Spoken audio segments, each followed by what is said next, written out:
moved the member stream a bit earlier, so it now means that we have got a little bit more free time, honestly. But yeah, I probably could use some of this time to kind of set up a few future streams and do a few things. So I don't know that we'll start the Evolve stream at this time every week, but we're certainly here now, and I hope that everyone is well. Obviously, today we had the Bray Wyatt 6 kind of cryptic teases. Boom. Oh, I don't like that, actually. What's wrong with that? Is that right? Is that right? Maybe that is right. It doesn't look... Is it right? I don't know. Maybe it is. Perhaps it's just that's throwing me off. This doesn't work on the members thing, but it does work when we get to the public streams. But anyway, yeah, we had the cryptic things, the cryptic clues, which I thought was really interesting. A lot more engaging and interesting than I was anticipating, actually. I was just saying on the members stream, I sort of went into that a little bit worried that it was just going to be street profits, we're coming for you kind of stuff. And there was a little bit of that, but it did feel like something bigger was teased. It did feel like some arrival is on the horizon. So I was kind of excited, actually, that it was a bit juicier than what I was anticipating. So yeah, looking forward to seeing where that heads. And certainly they seem to be teasing something for the 29th of July. Now, all of this could end up being some massive disappointment. Obviously, I hope not. But they do seem to be teasing something for the 29th of July. So going to have to wait and see as to what that actually leads to. But yeah, good. I was quite pleased with what we ended up getting out of that. Right, let's move over here and get a few things set up. I've got blooming windows open absolutely everywhere at the moment. Well, let's close this here. Lovely. Kian said, first, I want to say thanks for accepting me into this community and bringing me in with open arms. For me and explaining myself, like what I did, I just want to say thank you all and Daze. Kian, shout out to you, bud. I thought you was excellent. Kian just sending in a little video for our member stream, and people really enjoyed it. And yeah, brilliant. Send in more, buds. The email is open, so absolutely brilliant to hear from you, dude. Mr. Ethan, hello, said Sapnin Days. Oh, Sapnin. I like that. What's happening? Sapnin Days. I finally brought All In. Is there a chance we can do an All In stream? Because it is done before WWE. No. I believe it's on at the same time as Great American Bash. So you've got Great American Bash, which is NXT on Saturday. Saturday night, you've got Saturday night's main event. And then Sunday, of course, you've got Evolution. So, yeah, I know. I mean, we just don't do AEW. I'm not really a big fan of doing like one-off streams of like promotions. I feel like you build communities, you know. So if you do like an AEW stream, you really need an AEW community. And so we don't have that because we don't stream AEW on a regular basis. So we might get some kind of passing interest, limited interest, but yeah, I think it's on at the same time anyway, to be honest, but as NXT Great American Bash. That's what I was told. I've got to think it is because WWE have pretty much stacked the day, haven't they? They've got 2 shows on Saturday. So sadly not, but enjoy it. From what I've seen of the card, I think it looks good. I mean, I'm understanding it's Mercedes against Tony Storm. That should be good. Kenny against Okada is historic. You know, those matches back in, 2016 was it? 2017? Those matches are just so important with kind of, I would say, the history of wrestling. I really would. I mean, I would probably regard those as being kind of this generation or the last generation sort of Ric Flair, Ricky Steamboat type matches. I think they were that important. I mean, just broke Dave Meltzer's flipping star rating. It was the kind of matches everyone was talking about. It didn't even matter if you watched New Japan or not. The buzz online was so loud. It was like clips everywhere, and everyone was like, you need to see these matches. And actually, you know, I think that around the time of Bullet Club and everything just really helped New Japan. And as a result of New Japan getting more exposure, ultimately that helps the profile of Kenny. It helps the profile of the Bucks. It helps the profile of Hangman. It helps all of those guys that were in New Japan to get more exposure, which ultimately leads to them leaving because they're big enough to leave, and AEW is formed. So I'm not going to say that, like, you know, without those matches you wouldn't have AEW, but what I'm saying is those matches were so big that I definitely think they do contribute to AEW existing, because I think Tony Khan felt confident that there was a group of wrestlers that he could build a promotion around. And that group of wrestlers was the Bucks, was Kenny Omega, was Hangman Page, was Cody Rhodes, was, you know, the Elite, and what they were doing over in New Japan. So, yeah. You know, to have another chapter in that story, but only this time in AEW, I think it is like a really big historic type match. I think WWE had to counter program with something really big, and I think the biggest thing they could find was Goldberg's retirement, which it is big, but I don't know. Is it big enough? Is that going to, you know, kind of take the attention away from AEW? Maybe.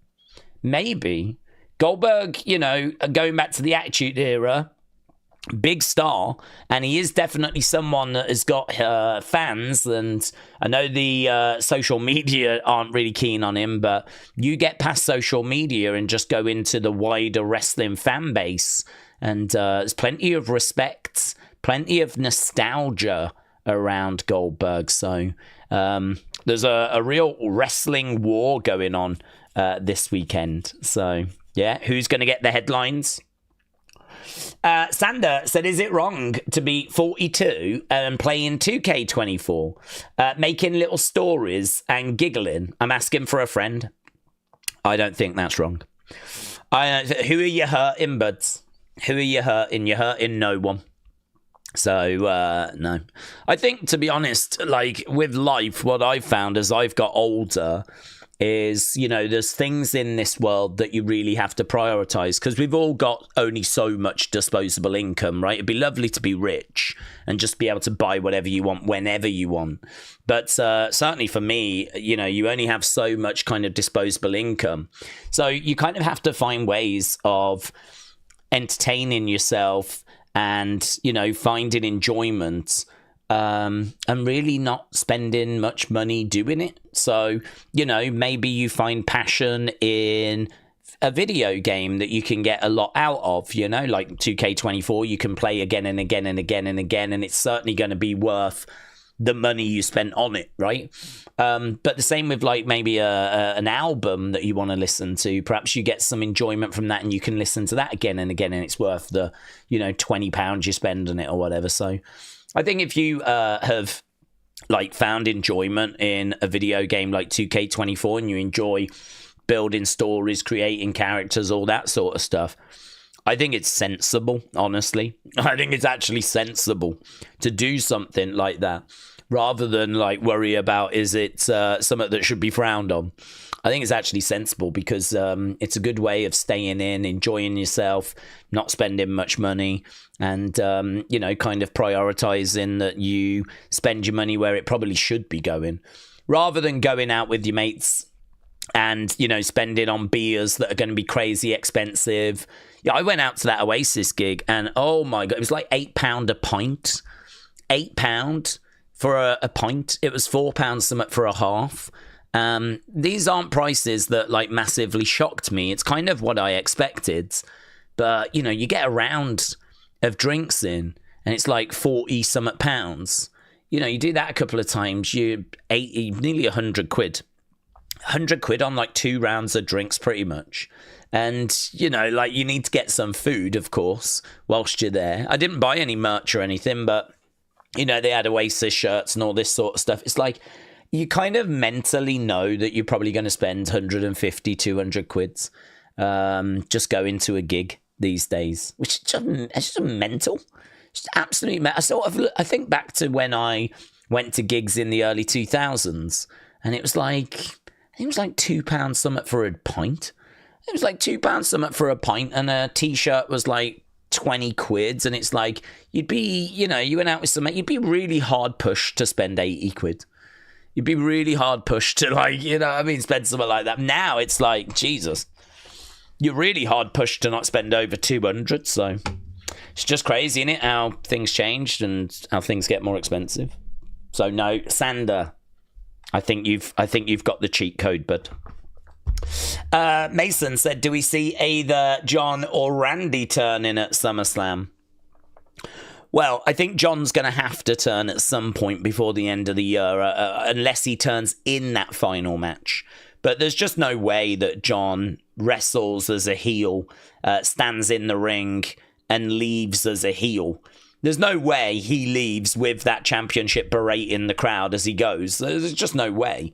I know it, you know it, right? So at some point he's going to turn face. There are people wondering if we might do the old double turn, where we might actually have Cena turn face and Cody turn heel, and do a double turn. I think it's an option that's on the table, but I don't know that anyone can really say that that's likely. I don't know that anyone can point at it and say that's what they're going to do. There's no rumors that that's what they're going to do. What I will say, though, is I think they do know that WrestleMania was very underwhelming, and I think they know they need to provide something better this time. So, you know, you do something like a double turn that's really hard to do. I mean, all the stars have to align in order for that to make sense and be executed really well. And, you know, you could maybe make an argument people are a little tired of Cody. I don't know how true that is. I think that, again, a lot of what people see is on social media, and social media is just a very small percentage of the WWE fan base. So, you know, I kind of look at that and think, well, this is definitely something which social media would enjoy, but I don't know that the wider fans would. So, you know, you could maybe make an argument for Cody turning.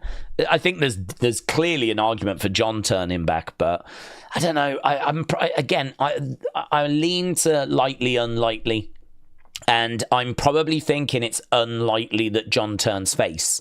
I'm going to go unlikely, because I just think he keeps banging on about ruining wrestling. He keeps banging on about, you know, counting down the dates, and I could see them continuing to do that. They seem to have something which they want to like really stick with, which is that whole counting down how many dates are left for John. And I could see them doing that even after SummerSlam. After SummerSlam, I could see John standing in the ring saying that's another date gone. We're now down to 8 or whatever the number is, you know, and continuing with this narrative that he's going to ruin wrestling. He's going to be the last real champion. So I think that's more likely, personally. So I'm going to say no to a John Cena face turn at SummerSlam. But I do think they need something. As I said, maybe the double turn is it. But I think there is a good chance that Randy turns, yeah. Again, if we go lightly, unlikely, it's probably going to be...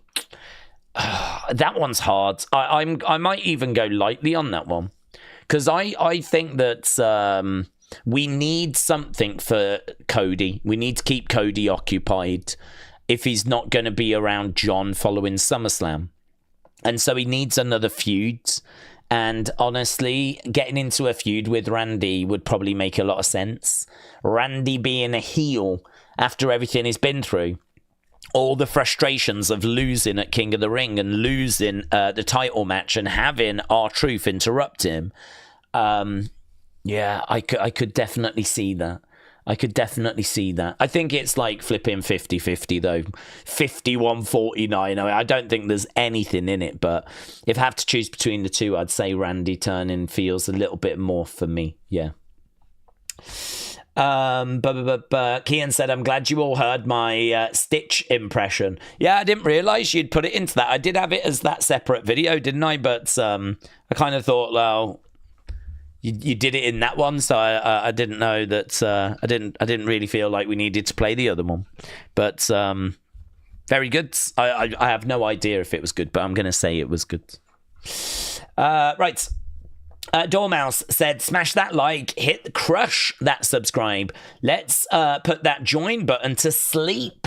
Walk into the members side for a chance to be the members champion. When you are done, then share this epic watch along. Dormouse, thank you, my friend. And congratulations, Dormouse, on your very, very deserved nomination for the Community Hall of Fame. Just as I said before, getting nominated is something you should absolutely be celebrating. So congratulations for that, Dormouse. I know that we have a Discord as well, which is open for people to have chats and conversations. I know Dormouse does great work in there. So if you are interested in jumping into that and kind of chatting away with the community, it is open. I believe there should be, hopefully, links to the Discords in all of the stream descriptions. Kian said, days for next Wednesday. I'm going to send in a collection of my a video of my collection. I'm going to show off my Marvel and the collection for the community. I'll send it Monday, Tuesday, if that's okay. Absolutely great. Yes. Members, send your videos in. I was not planning on doing another Your Videos members thing, but I think people enjoyed that one, and I think it's inspired a few people, and yeah, let's run it again. I'm not going to do it the week after that, though. I think that the plan for like the Wednesday streams is to really rotate them and actually mix it up and do some different stuff so that it doesn't always stay the same. I think it would be nice to kind of go into each week with not just the exact same lineup, you know, go, oh, right, like next week, oh, okay, next week we're doing such and such. Week after that, we've got something different. Week after that, it's something different. And I think that just keeps things fresh. So we'll do it next week, so I think people are feeling a bit inspired. But yeah, after the week after that, we'll do a members watch along. Ben said, Daze, I think William makes good points. Oh, wow. Really? Oh my God, honestly, it's took 6 years, but we're finally there. That is so good. That is so good. Let me get the old, hang on, bear with.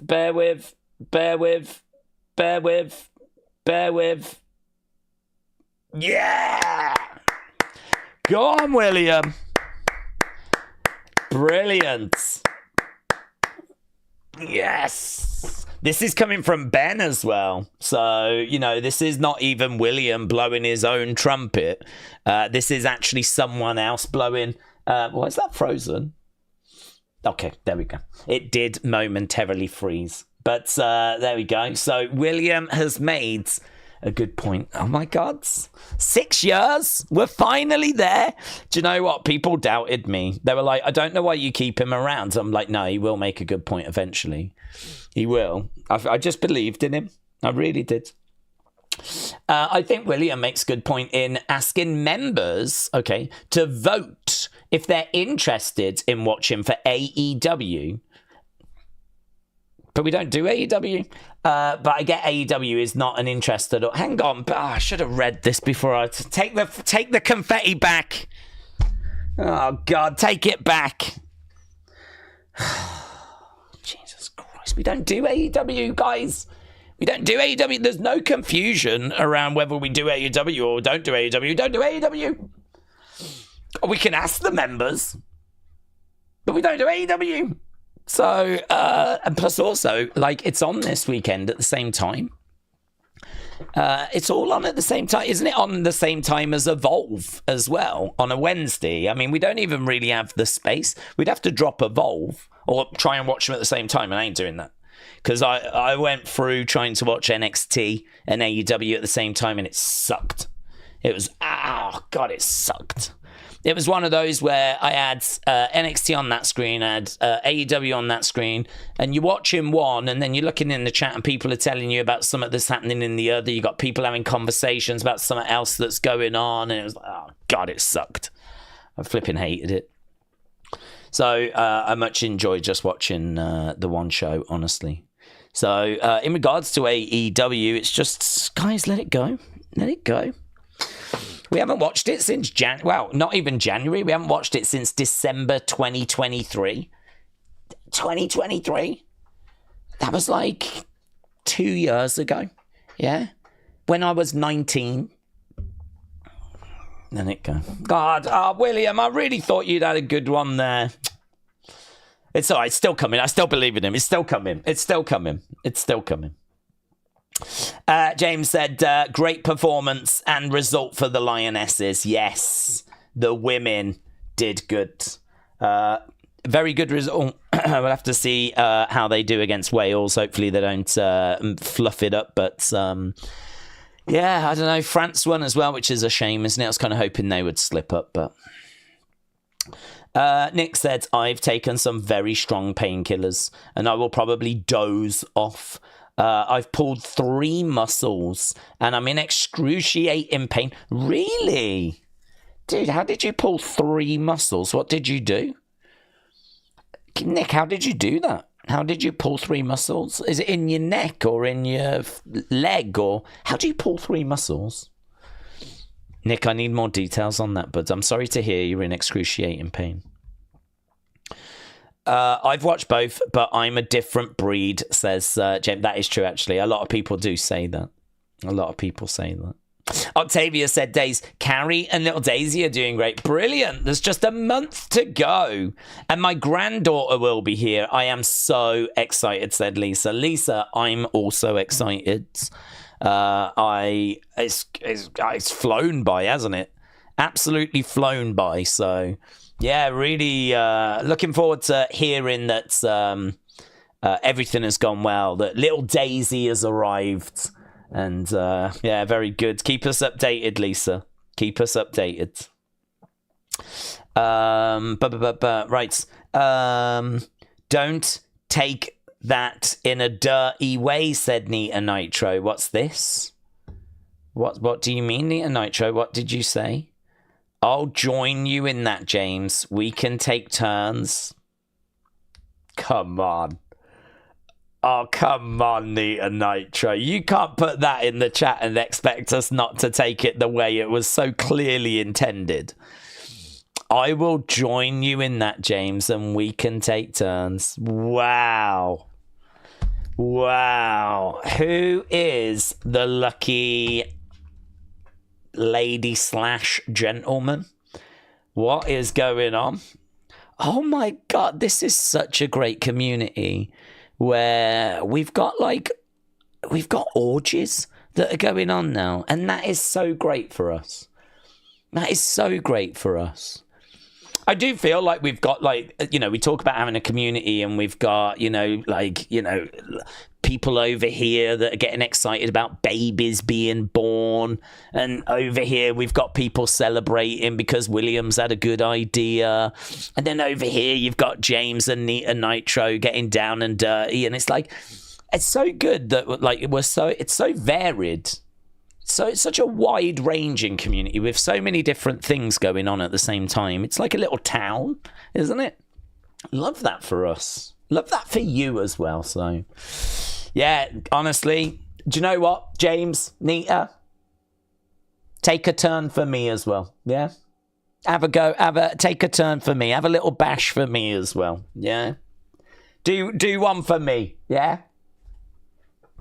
No need to send in video for the members thing, by the way.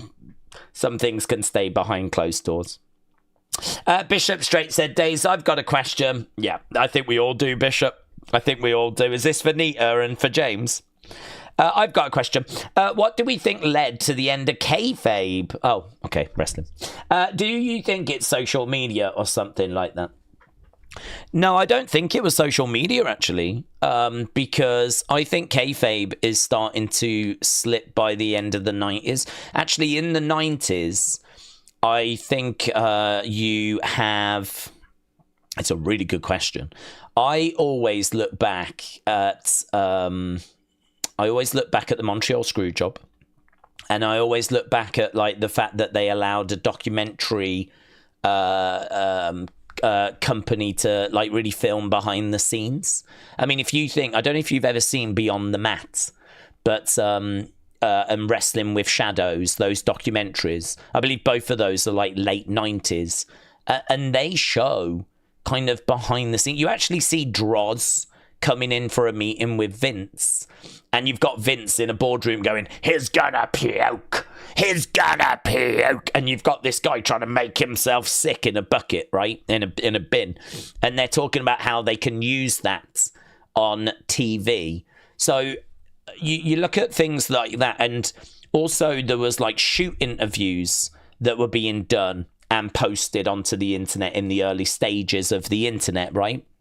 And, you've got like loads of like shoot interviews that are being done by ex-wrestlers, people that are out of the business and are a little bit frustrated with the business. As well as that, there was also like a TV show that was all about exposing wrestling's secrets.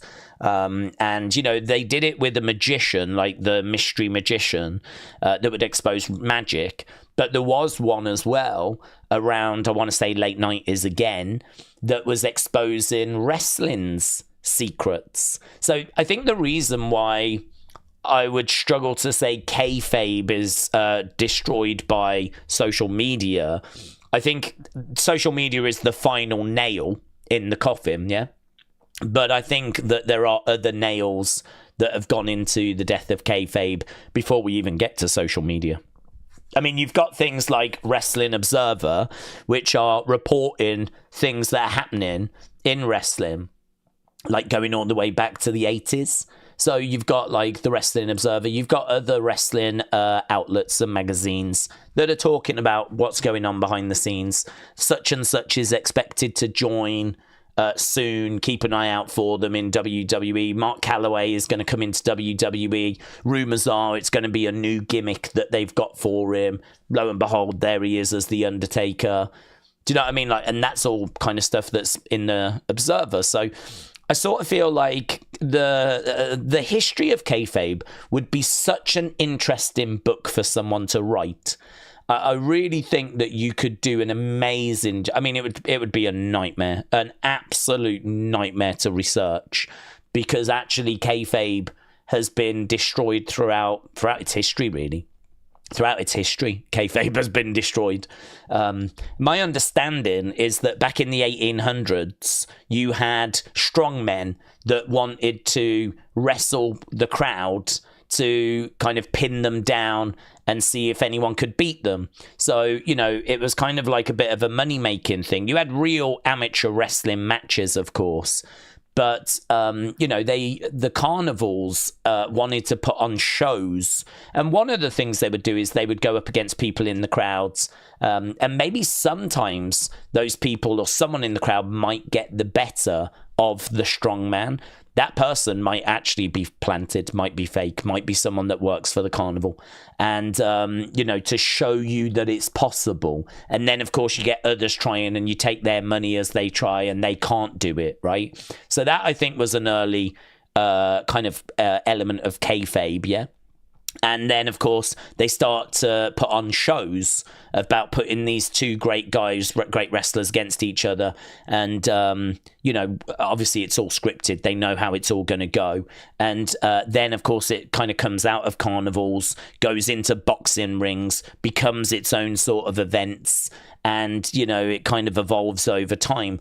But as wrestling kind of goes along that path, you've got plenty of people that are exposing it. There's plenty of wrestlers that are happy to talk about how it's all fake after they've kind of finished wrestling. Plenty of promoters that have been screwed over, that have had their noses put out of joint, that are quite happy to just expose the whole business. And there's a book from the 30s called The Fall Guys, which just tells everything as it is. And that was the 1930s. That's exposing the business. And then there was in the paper, I've said it so many times about how like the business was exposed in New York in a newspaper expose. And that was a real problem for WWE, WWF, WWF Capital at that time. So yeah, cut a long story short, kayfabe has consistently been broken. It's consistently been exposed. There are groups of people that were never made aware of that. You've got to remember that with the internet, it's so easy for information to spread, but it was not as easy back in the day. You know, if a TV show was on and you missed it, you missed it. You know, maybe it might get rerun, but if you missed it, you missed it. I mean, all it becomes then is word of mouth. Did you see that show on Saturday? And then it's up to you as to whether you believe what you're being told is true or not, right? It's not like now where information can spread and you can just search for it, you know, on Google and, do you know what I mean? Find whatever you need whenever you need it. It was a different world. It was a really different world. I mean, like, it was so different before internet was around. But there were these pockets of kayfabe being broken throughout the history of wrestling. And I think that for it to really take hold, like, you did need like the internet to kind of come along. But I think that there's enough doubt around by the time we get into the 90s where and Vince as well, with the steroid trial, I believe, kind of exposed a load of stuff in that.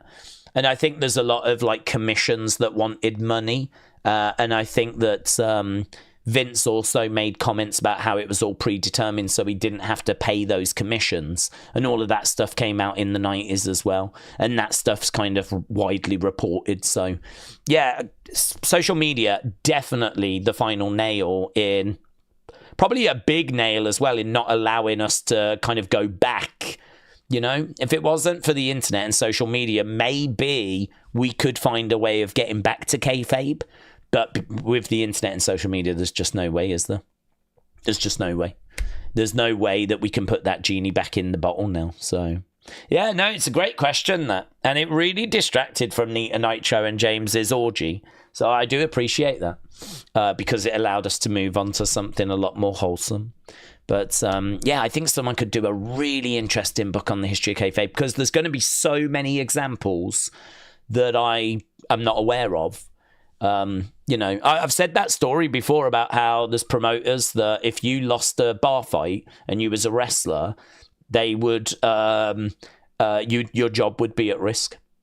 Because you're a wrestler. So even though wrestling is actually predetermined and scripted, if you're going to lose a bar fight and make yourself look weak, there's no job for you in wrestling. Your job would be at risk. So don't get in a bar fight. And if you do get in a bar fight, you better win it, right? And you've got, like, that's crazy, isn't it? Like, that is what kayfabe used to do.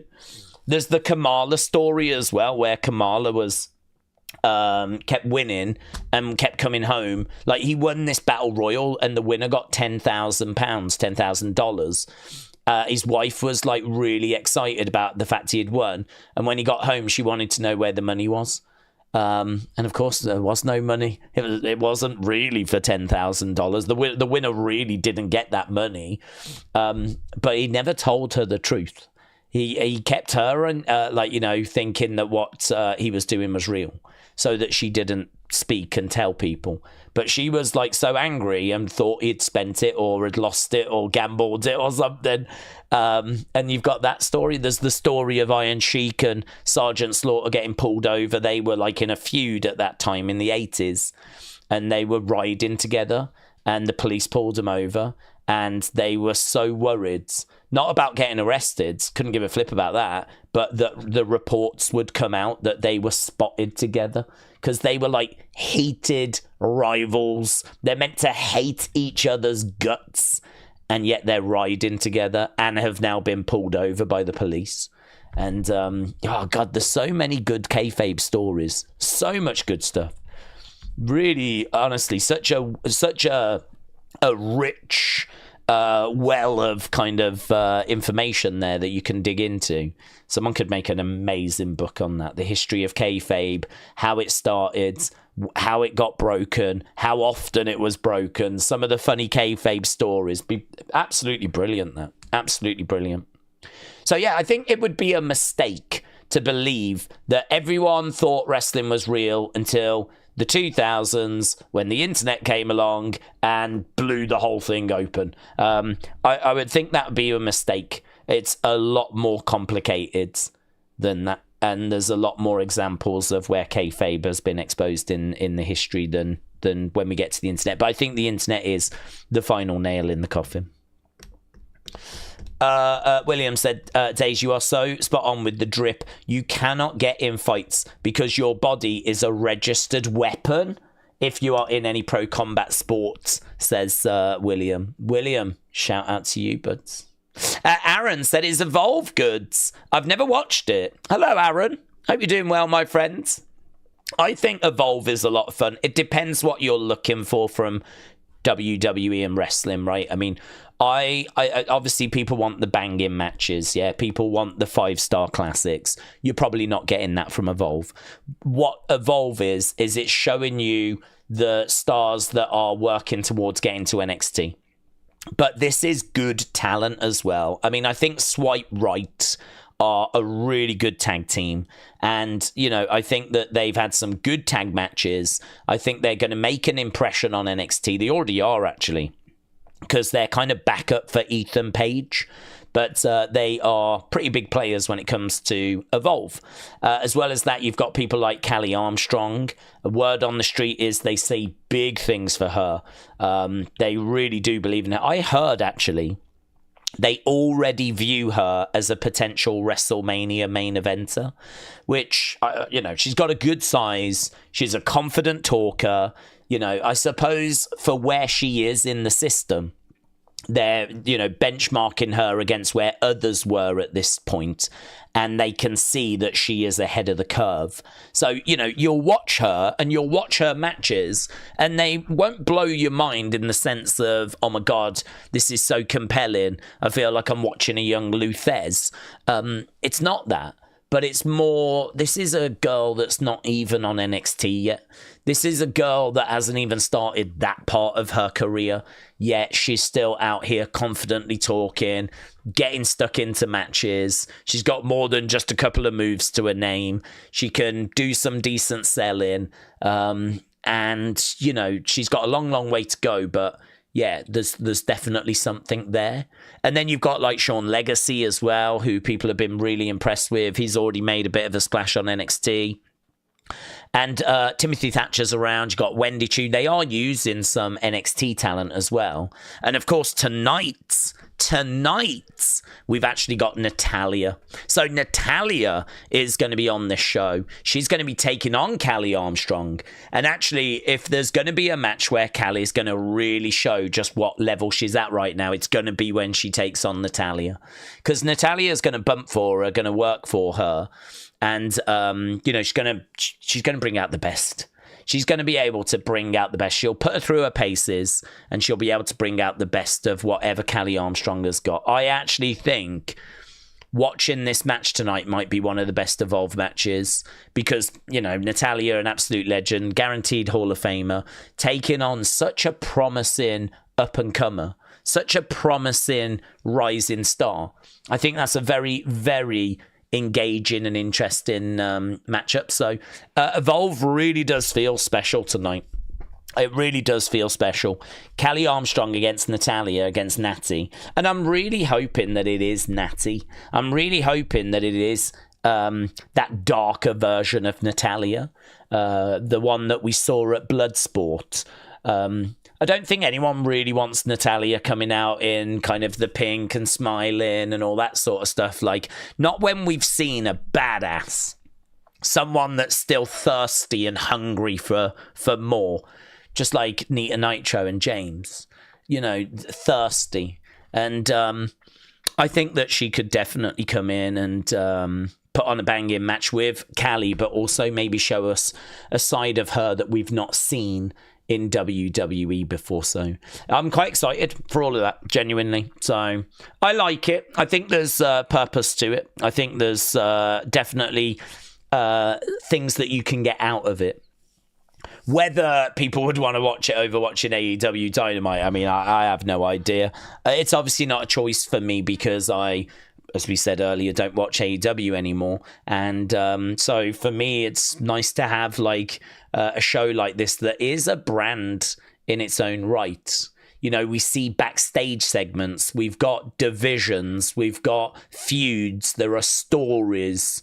It's not just match. It's not like NXT Level Up. So I like it. I give it a thumbs up. But yeah, it's going to be a mixed bag, honestly, for some people out there. This, I don't think, is going to appeal to everyone. You know, if you're a kid that loves yeeting and loves Jey Uso and you love Roman Reigns, I'm not sure how engaged you're going to be coming down and watching the talent that's working its way to NXT. I mean, there's, you know, we're not dripping in star power in Evolve, for instance.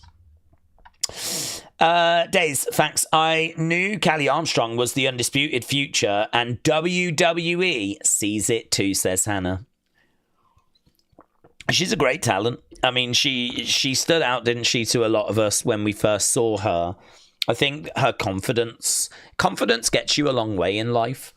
If you can sort of be confident about what you're doing, like, there's a lot of people out there that don't know what they're doing, but they just present themselves as if they do. And they are very confident in what they say, and it can really open a lot of doors. So, you know, you kind of see her that first time, and she's like talking to the camera when she's in the ring, and she's, you know, grabbing girls, yanking them up. I mean, she's not doing anything that's mind-blowingly technical. You know, her moveset is not like revolutionizing wrestling, but just everything she does, she's just doing it with purpose, and she's very confident, and you know that gets you a long way. So, you know, we're kind of finding out a bit more about her skills as time goes by, but actually her confidence has been there from the start. So yeah, and that gets you a long way. WWE, I think, have seen that and thought to themselves, if you're confident and you go for stuff and you're committed, we can teach you the other stuff.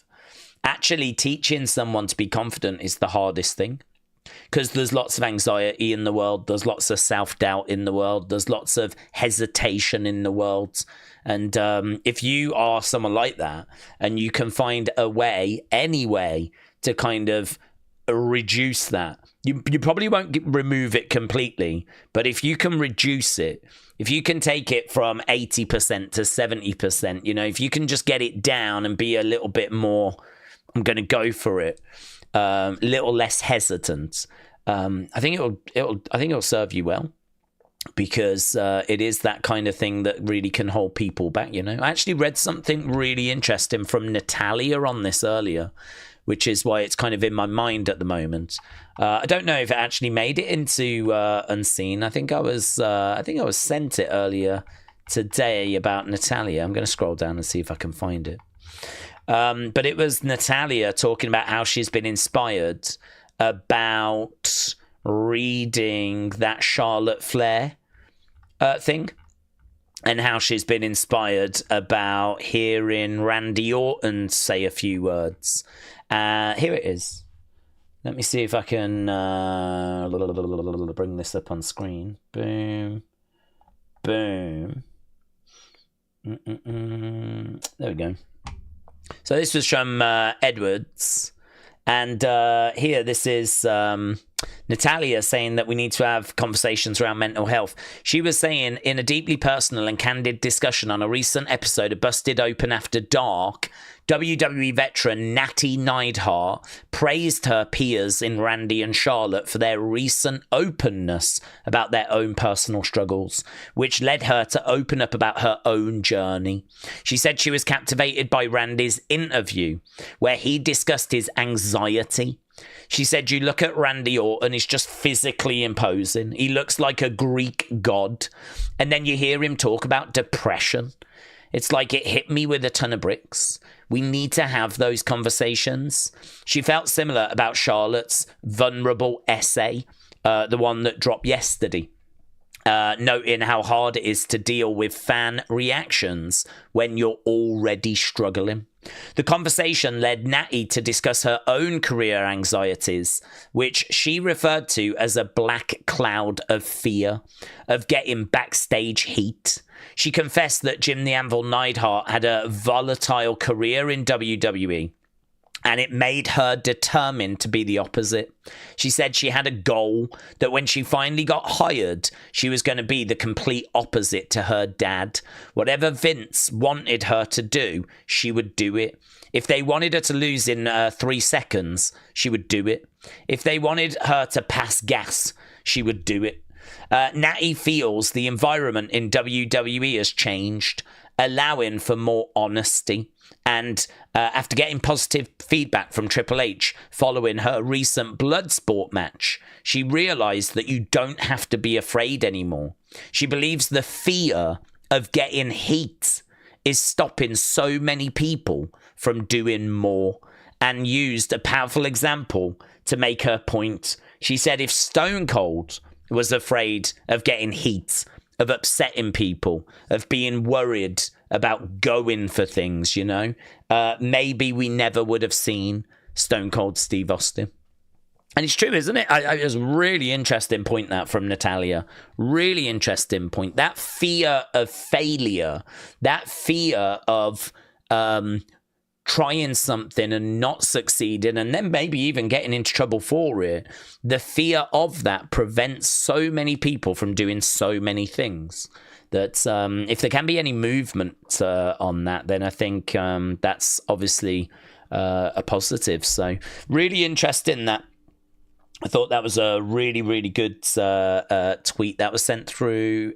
That was on Wrestling News, sent through by Edwards, which I don't think I put in unseen, actually.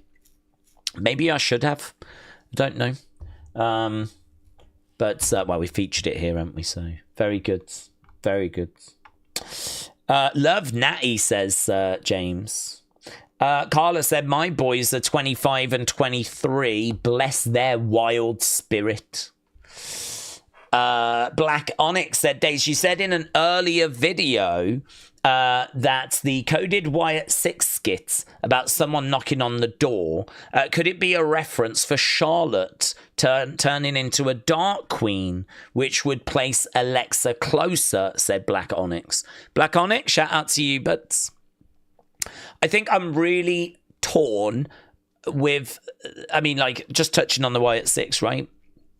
I think the thing that I struggle with the Wyatt 6 is that I know that this is already quite a bloated group. I mean, there's not tons of groups that had 6 or more members, right? Obviously, when you think back in wrestling history, factions and groups tend to be smaller than that. And there's a good reason for that. It's because it's hard to feature and showcase everyone. Everyone needs promo time. Everyone needs matches. Everyone needs the spotlight, right? And the more people you add to a group, the less spotlight there is for everybody. So it's hard. It's a challenge, right? So if you have Charlotte turn into like a Dark Queen, a Black Queen, you could do that, but I don't see how both she and Alexa can then come into the Wyatts. That would give you 3 women along with Nikki, which would just feel a bit too much, unless this group is going to splinter. And they have been talking about fractured and splintering. So it leads us down a conversation of, is the Wyatt 6 already too big? Do they need to break it down into smaller factions? You know, do you actually have the women go off and do a faction of their own? They're still Wyatt 6 connected, but they maybe don't hang around with Howdy, and they rock up and they do their own thing in the women's division. So you've got a dark, moody female group, Wyatt 6, connected, you know, but they're off doing their own thing. Rather than bringing the Wyatt 6 down as like a big group, you know, do you actually fracture that group? Do you splinter that group? And does that then connect us to what some of the clues were earlier? I honestly don't know. The only thing that I do know is it doesn't feel right to me that we add many more people to this. I could see Alexa coming into the group because I think Alexa has always been coming into the group. So I could see Alexa coming in, but, you know, if we're going to have conversations about the Righteous, or we're going to have conversations about Tatum, or we're going to have conversations about Charlotte, that is my That is my reluctance. My reluctance is, where do you draw the line? Where do you draw the line? Where does this become too bloated? And some would say it's too bloated already. So I like the idea of Charlotte being a dark queen, but I don't know that we're going to go that way. Part of the reason why I say that is not just because of the bloated thing, right? But also because I think Charlotte right now is sort of suggesting to me that she wants to bring more of her real self into her character. I don't know if you saw what she was wearing backstage the other day. She sort of had a little bit of a low cut top on. She had like an Adidas jacket on. She looked kind of casual. She looked like she was wearing the kind of thing that Ashley would wear, her real life self would wear. And then she puts out that kind of online interview thing, that monologue that she did, that writing that she did. That's that kind of feels like she is trying to get her real self across to the fans. I think there's a reason why you do that, and I think you do it because you feel like people don't know the real you. You've played a character. People are judging you by that character. That character for a long time has been very unlikable. The whole queen thing, yeah? Kind of showing off and thinking highly of yourself. And actually the real person, Charlotte, may not, or Ashley may not be that way. And so, she might now be leaning a little bit more into bringing her real life self into this character. So I look at what she wears. I look at kind of her social media communications. I've listened to a couple of interviews she's done recently. And I think that Tiffany feud was a real eye-opener to her. I think even Charlotte knows that she went wrong in that feud. I think even Charlotte knows that she's on the wrong path. I think at the time she felt... this is just me talking out loud. I think Charlotte feels threatened. I think Charlotte feels like she's being replaced. I felt it at the time earlier this year, and I said it during the feud when, all that stuff was going down with Tiffany. I said, I feel like this is Charlotte acting like she is being replaced by Tiffany, and this is her just pushing back a little bit, like, oh, that's the girl that's replacing me. Okay, let's see how good she is then, right? So she goes into a sit-down interview, maybe interrupts a little bit, maybe throws Tiffany off her rhythm, maybe chucks in a few lines that weren't rehearsed, yeah? Flusters Tiffany, yeah? And is that professional? No, it isn't. It isn't. But I think she's feeling threatened. I think she's feeling like she's going to get replaced. I think she's feeling like her time at the top is over. And I think there's a bit of fight in Charlotte. I don't think Charlotte's going to be dragged from that position without putting up a bit of a fight. And I think what we saw in the sit-down interview was her kind of just showing her claws just a little bit. Right? Not crossing that line where it's all falling apart, it's all really super unprofessional, but it's a little unprofessional, right? And then I think what leads to that is next week we do the in-ring segment. The thing is, Tiffany had a choice then. Do I roll over and just accept this, or do I fight back? And she has chose to fight back. And I actually don't think Charlotte was too prepared for that. I think Charlotte got into the ring, and I think she felt like, I can hold my... if this is the girl that's meant to replace me, I've been in so many promo exchanges, I can deal with whatever here, right? And actually, it just descended into a bit of a farce. And, the kind of final blows of your 0 and 3 when it comes to marriages, yeah? And Charlotte like, oh, is that why Ludwig's in my DMs? All of that was completely unscripted, out the blue, them taking shots at each other. And that's what it had descended to. But I think if you look at what the actual core of it was, I believe, and what I read from what she wrote the other day just kind of makes me believe it even more. I believe she feels that she's being looked at like her time is over. I believe she feels she's being looked at like it's time for the young kind of girls to take over now. Women are young and disposable. And, you know, she made the point that I'm younger than Cody, I'm younger than Roman, I'm younger than Punk. Yet I feel like I'm being kind of put out to pasture a little bit and being replaced, if you will, by these kind of youngsters that are coming in. And I think that whole way that played out, I don't think she would be proud of it. I mean, I don't think it painted her in a good light at all. There's lots of people that are down on Charlotte anyway, so, you know, certainly none of that helped. And I think, you know, there's probably been a reflection then. There's probably been a bit of a, where am I? What's my legacy? Do I want to be that person? Am I that person? Why did I do that? I feel threatened. Did I deal with it the right way? And I think she's kind of reached a bit of a conclusion that, you know, some of this is out of your control, and that it's going to be better to kind of inject a little bit more of herself into this character so that people can see who she actually is, right? And the reason why we're going into all this detail is because, listen, if WWE want to turn her into a dark queen now, and they want to take her down a road where she's going to be a dark character in the Wyatt Six kind of universe, they can do that, absolutely. But I don't know that that's in line with what I'm thinking Charlotte wants to do. Not that she's going to have a great say in it, but I think she wants to present a little bit more of who she really is. I think she wants to blend. I think she wants to evolve that character.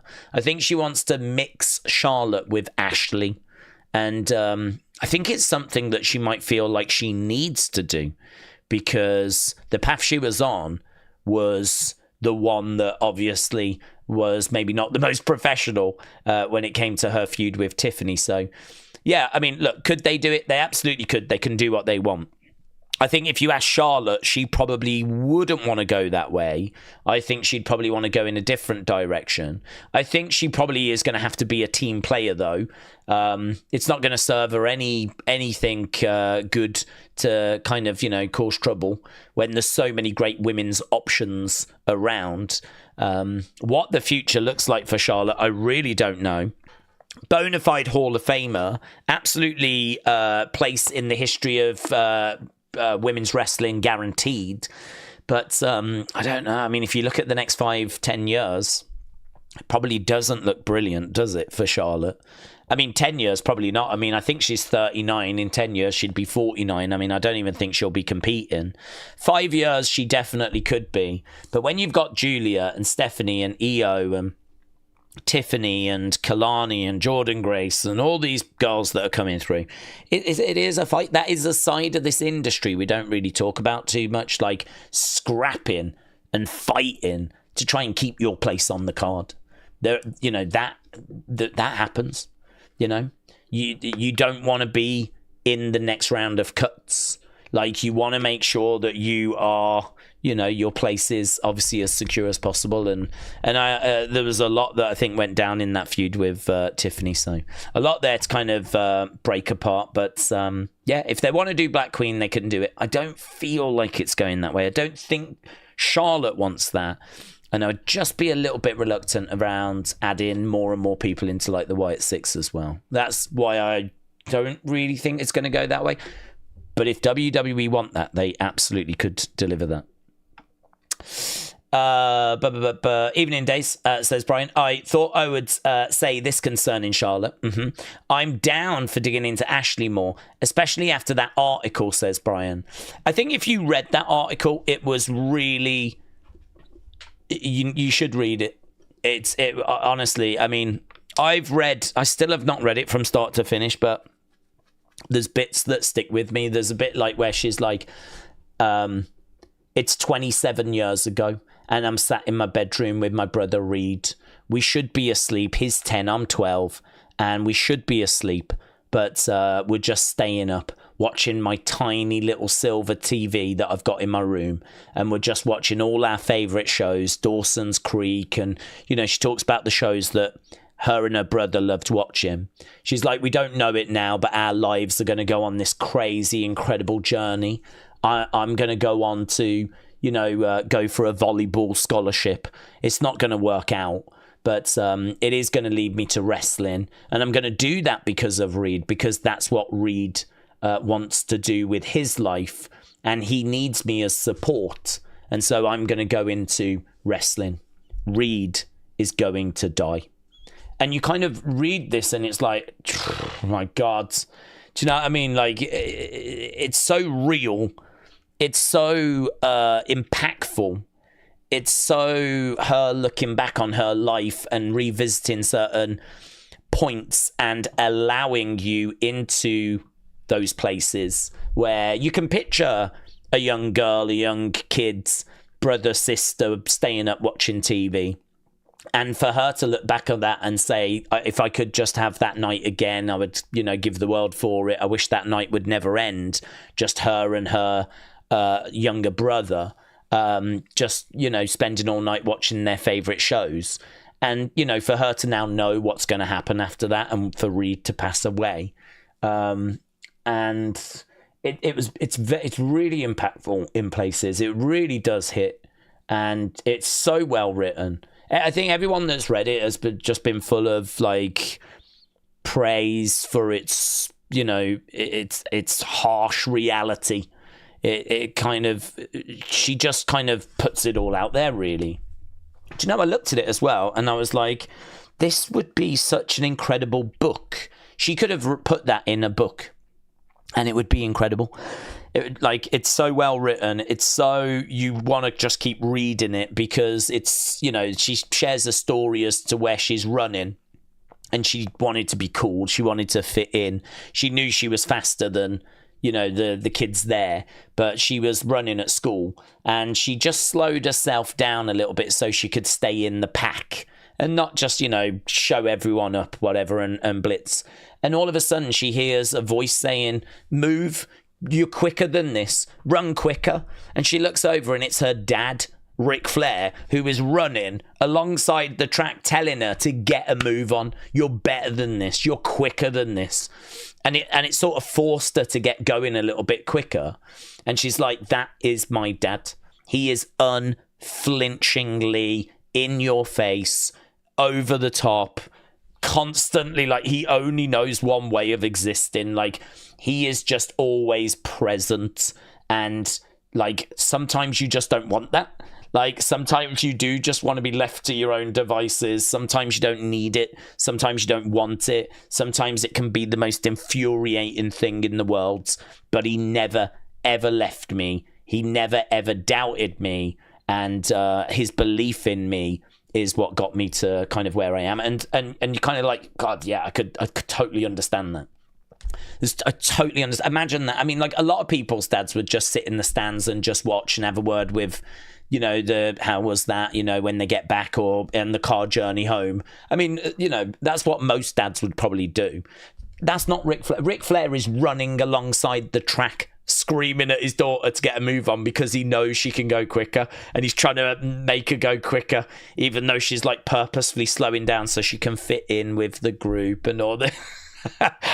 She paints this picture of being the daughter of Ric Flair being a nightmare at times. I mean, obviously it's opened doors for her, but there's loads of stuff in there. You really do have to read it if you've not read it. I thought it would make a brilliant book, but then I also thought to myself, this is what she needed to do. I think that there is a real disconnect between fans and Charlotte. Charlotte is someone that you don't see too many people standing. I don't see too many Charlotte stands. I'm sure they're out there, and I'm sure you've seen some, but not compared to Bianca or Sasha Banks, right? Or Bayley, right? And I think it's because those have made more of an effort to connect to the fans and have made more of an effort to be approachable and accessible.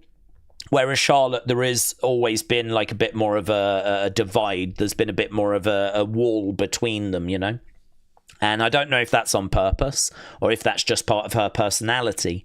But I think that what we're seeing, and certainly from that article, it feels like that wall has just been kind of broken a little bit.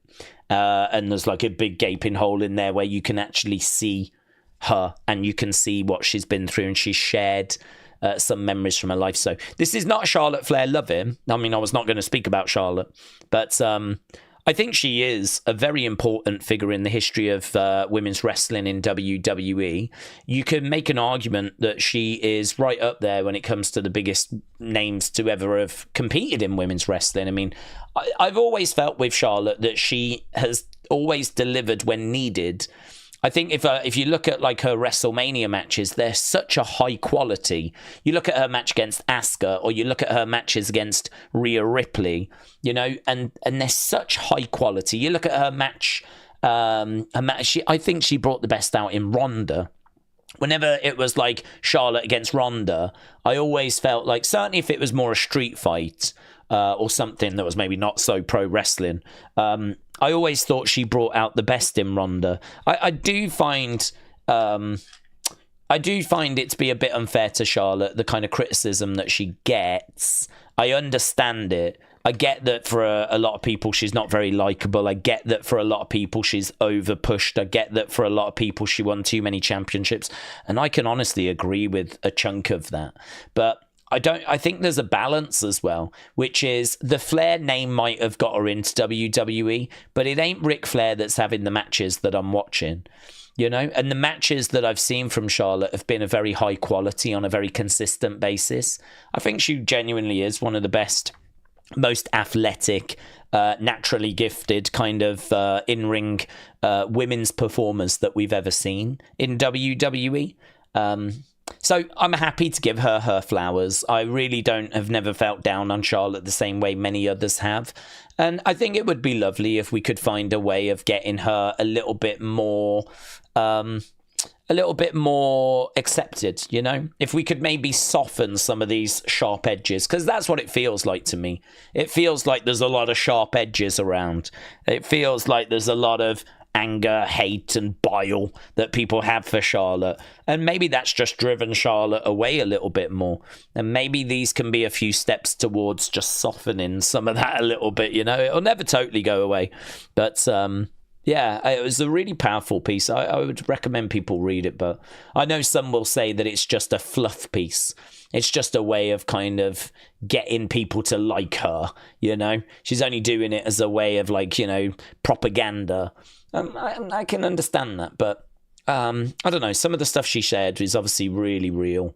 Her talking about her brother that passed away, and, you know, saying as well that she loves the Four Horsewomen, and says that I'm not going to pretend that there's like a group chat. There is no group chat for the Four Horsewomen. But what made me fall in love with wrestling was watching Bayley, Becky, and Sasha. And she says that, you know, I give all the credit in the world to those girls. And, you know, she really put them over. She said some lovely stuff. So it was a brilliant piece. I still need to read it from start to finish. Those are just a few bits that I've pulled out from it. But, yeah, it's really long, really well worth the time reading it. Harry said, I understand NXT is developmental. Why can't Escobar, Kaiser, people that don't wrestle each week, why can't they go on NXT? It's frustrating in 2025 in WWE. I think it's been poor. What's your thoughts? Touched on this the other day, but so we did a big piece, and I won't do it here because obviously people have obviously already heard what we've had to say, but I think yesterday we did a really big piece on how 2025 compares to 2023 and 2024, and I thought it was a really good conversation.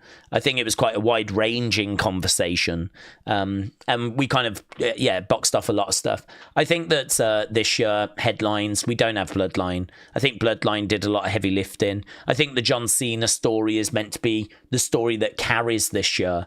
And I actually think that they're looking whilst you've got the big Cena story going on, I think they're trying to bring through some new talent. You know, we've moved Stephanie and Julia and Roxanne into the women's division. We've really made some moves with Bronson and with Bron Breakker. We've quite quickly, I would say, got Jacob away from Solo. You know, within the space of 12 months, he's been introduced, told stories, and he's out the group. So, you know, I think they see something big with Jacob. And so, you know, he's already away from Solo now. So, you know, we've done that. Obviously, we've really invested in Jey Uso. I don't know what the future's going to hold there. They have put the world title on him, but it was a very, very short run. He may want to avenge that, get a better run with the world title in the future. I mean, he's still so over with that live crowd. I'd imagine the numbers are still really good. Merch sales, I'd imagine, are really good. I mean, yeah, I sort of feel like when it comes to building stars and bringing stars through, there's been work that's been done. I can see that work. I can see things that they're doing. I can see they're really trying to get that SmackDown tag division popping. I mean, there's clearly work that's been done on that SmackDown tag division. And who knows, maybe next year the focus will be on the Raw tag division. Maybe if we can get the SmackDown tag division going, get that plate spinning, we'll then turn our attention to the Raw tag division. Obviously, it's been an amazing year for Liv Morgan, and last year was amazing for her as well. But we're trying to do stuff with Raquel. And yeah, you can see there's people that we're trying to bring through. There's people that we're trying to develop. And part of me wonders if it's just a case of we're really just leaning on this being John's final year. And we're hoping that's going to carry the ratings. That's going to carry the intrigue. And we're hoping then that when he goes at the end of the year, it's just going to be an explosion where we do just really just pull triggers on some of this talent that's coming through, you know? I mean, it could be a really exciting year next year. I think this year is a definite step down. I don't know that the Cena heel run has kind of landed in the way that they would have liked. I think that it has definitely done numbers. I think it's going to be a success because Cena's such a big name. I can't see how it's not a success. But in regards to, I think, the perception of how WWE has done this year, I think the perception I tend to see from the community and what I read online is that this is very much a step down from where we've been. But I don't think it's a disaster. I think that it is still acceptable. I think it's still, watchable. I don't find myself like, oh, I'm just done with this. I don't find myself in that place. I mean, I am genuinely looking forward to Evolution. I will get something from Saturday night's main event because I love the retro feel. So I will get something from that. But I understand if that's not really grabbing you too much. But I think Evolution is going to be a really fun show. I'm really looking forward to that. That's the show I'm most hyped for this weekend. And I'm genuinely looking forward to the 2-day SummerSlam. 2 days for SummerSlam puts it more in line with WrestleMania, which is exactly what we should do. So yeah, there's a lot that I'm kind of really into, and obviously we're working our way towards Cena saying goodbye. That's going to be emotional. That's going to be really good. We know Survivor Series is in a really big venue. That fills me with confidence that we're going to have to go bigger for that show than we maybe have before. So it fills me with confidence with that. And then with Cena retiring at the end of the year, no Bloodline story next year. What's your big story for next year? What's going to carry the weight of the company? You've got to have something.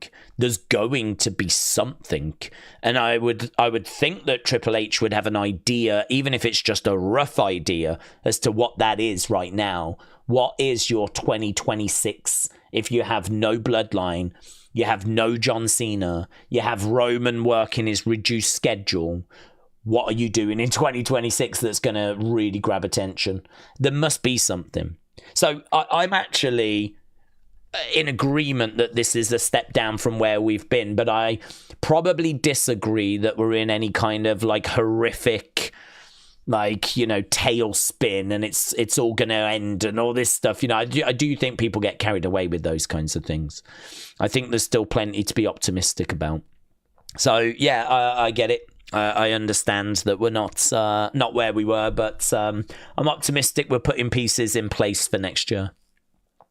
Nathan said, what if the Wyatt Six win tag gold? Alexa and Charlotte win the women's tag titles. Let's ponder that.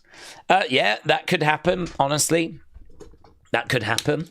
So, you know, I think that there's a really good chance that that does happen. I don't think that's impossible at all. I think that they're chasing tag gold. They've already lost one match for the tag titles. I believe they've got another opportunity coming up. It's going to be hard to keep giving them tag title opportunities and them not win. So I think the Wyatts will get some golds. It's going to be really interesting then when they do. I'll tell you the other thing that's interesting. They are teasing that the Street Profits are only being held together by that gold. I do struggle with that, to be honest. This is a tag team that did not have gold, I think they said, for about 4 years. This is a tag team that we've thought may split in the past because of how good Montez is, and have not split. So, you know, to sort of make out that their bond is a sham, or make out that their bond is only being held together by these championships, that's a real hard argument to make. That was one bit, to be honest, in today's cryptic clues that I was like, I ain't buying this. That's a hard sell, to be honest. That's a really hard sell. So there was some stuff in today's cryptic clues I was like, yeah, I think you're barking up the wrong tree there. I mean, listen, if you're going to split the Street Profits in the future, then that's fine. You can tell that story. But I wouldn't tell it this way.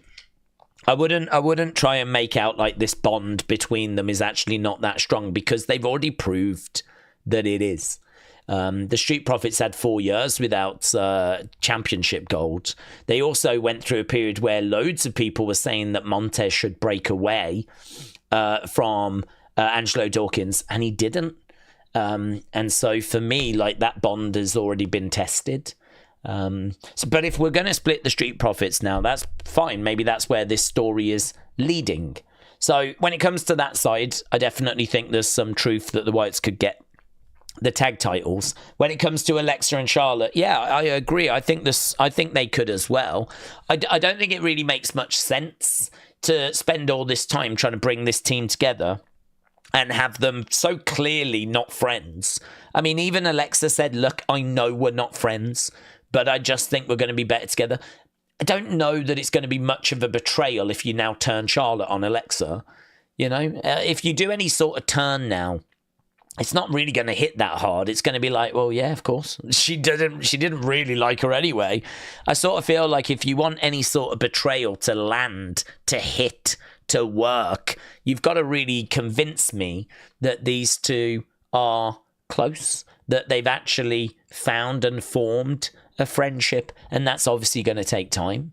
So a tag title run for them where they're loving it and they're working well as a team, well, that will go some way towards that, won't it? So, because eventually they'll split. Every team flipping does. So eventually they'll split, and eventually I'm sure there'll be a feud.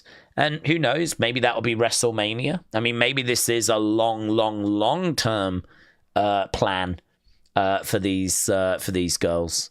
So yeah, it's going to be really interesting to see how these things all play out. It's hard to know what the Wyatt Six is going to look like, say, by the end of the year. Will there be new members? Will there be some change?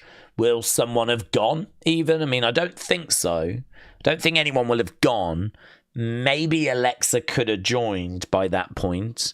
But yeah, there's lots of thoughts and theories doing the rounds. It does make me wonder about whether we should do a bit of a theory video in regards to, you know, where this is going. In fact, we don't actually have a theory video tonight, do we? So I might do that, actually. For all you Wyatt Six fans out there, I'm going to put up a feedback request now, and what I'll do is we'll watch Evolve. It starts in half an hour. After Evolve, I'll obviously work on Unseen. I've got a few things in folders anyway. So I'll work on Unseen, get Unseen out. And then what I might do is actually do a video on the second channel where we talk about Wyatt Six, where we're going, what do the cryptic clues mean, how does Alexa fit into this, how does Charlotte fit into this, how do all the pieces fit together, where are we going to be by SummerSlam, where are we going to be by the end of the year, all of that stuff. Because it's really fun to dig into people's thoughts and theories. And again, I have to say this because I've said this before, I don't have the answers. I'm not sitting here telling you answers, right? I'm just sitting here saying, well, I see what your theory is. My counterpoint might be this to it as to why I don't know it goes that way. But it could. You could be right. It could go that way. There's plenty of good thoughts that are doing the rounds. So I think this will give people an opportunity to maybe get some of them thoughts off their chest as well. So I'm going to put that up now. Feedback request. Where do you think the Wyatt 6 story is heading? Will Alexa join? If so, when? Will the Wyatts win tag titles? Will the group splinter into smaller groups? What next for Uncle Howdy? Because he's not even involved in the tag stuff, is he really? He's not doing like the tags. He's just watching. So, you know, I mean, part of me thinks, why didn't we start this much earlier? Because I know Howdy's been injured, but we don't even need him. He's not even wrestling. So, you know, what next for Nikki? Rowan? Will it just... Well, Nikki surely goes after Candice.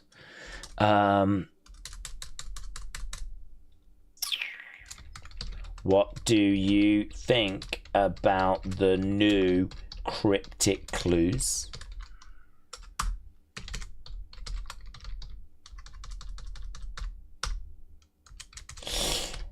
Appreciate any and all feedback. There we go. I mean, I can't write everything. I'm not actually, as I'm writing that, I'm not looking for specifically answers to those questions. It's more, what do you think? Yeah, in general. And here's some things to help you out, kind of a thing. I'm going to post that now. Up alert, hello. Daze, how are you? I'm good, thank you. What is your opinion on Lance making his debut soon? Well, I would hope, to be honest, that he would. I mean, he's been in the system a while, hasn't he? He's been in the system a while. So I would hope that he would find his way getting used soon. He recently posted a health update a little while ago. Thoughts? Well, I've not seen any kind of health update. I mean, as far as I know, he's been with NXT for a while. I did read that there was a few concerns about Lance and the progress that he had been making. I think he definitely is someone that's going to be NXT bound more than go to the main roster. I think Lance is interesting as well because I don't think he's like the biggest of guys. I mean, I don't know if he's put a bit of muscle mass on, but, you know, certainly he does not look like Jacob or Solo. I don't think he's got the height of Roman. He sort of, I suppose, in a way, might be a little bit more in line with like the Usos in regards to, you know, they don't really have much in the way. Jay doesn't really have much in the way of height, doesn't really have much in the way of girth or bulk. I think Lance is a little bit more along those lines. How he fits into things, I'm really not sure. He's very intriguing in that way because you hear a lot of people, you know, cheering for Zilla coming in. You really don't hear many people asking about Lance. So I'm intrigued, honestly. I'm intrigued as to how he fits into things. I'm intrigued as to what he brings. Do you know, I think I would totally present him different.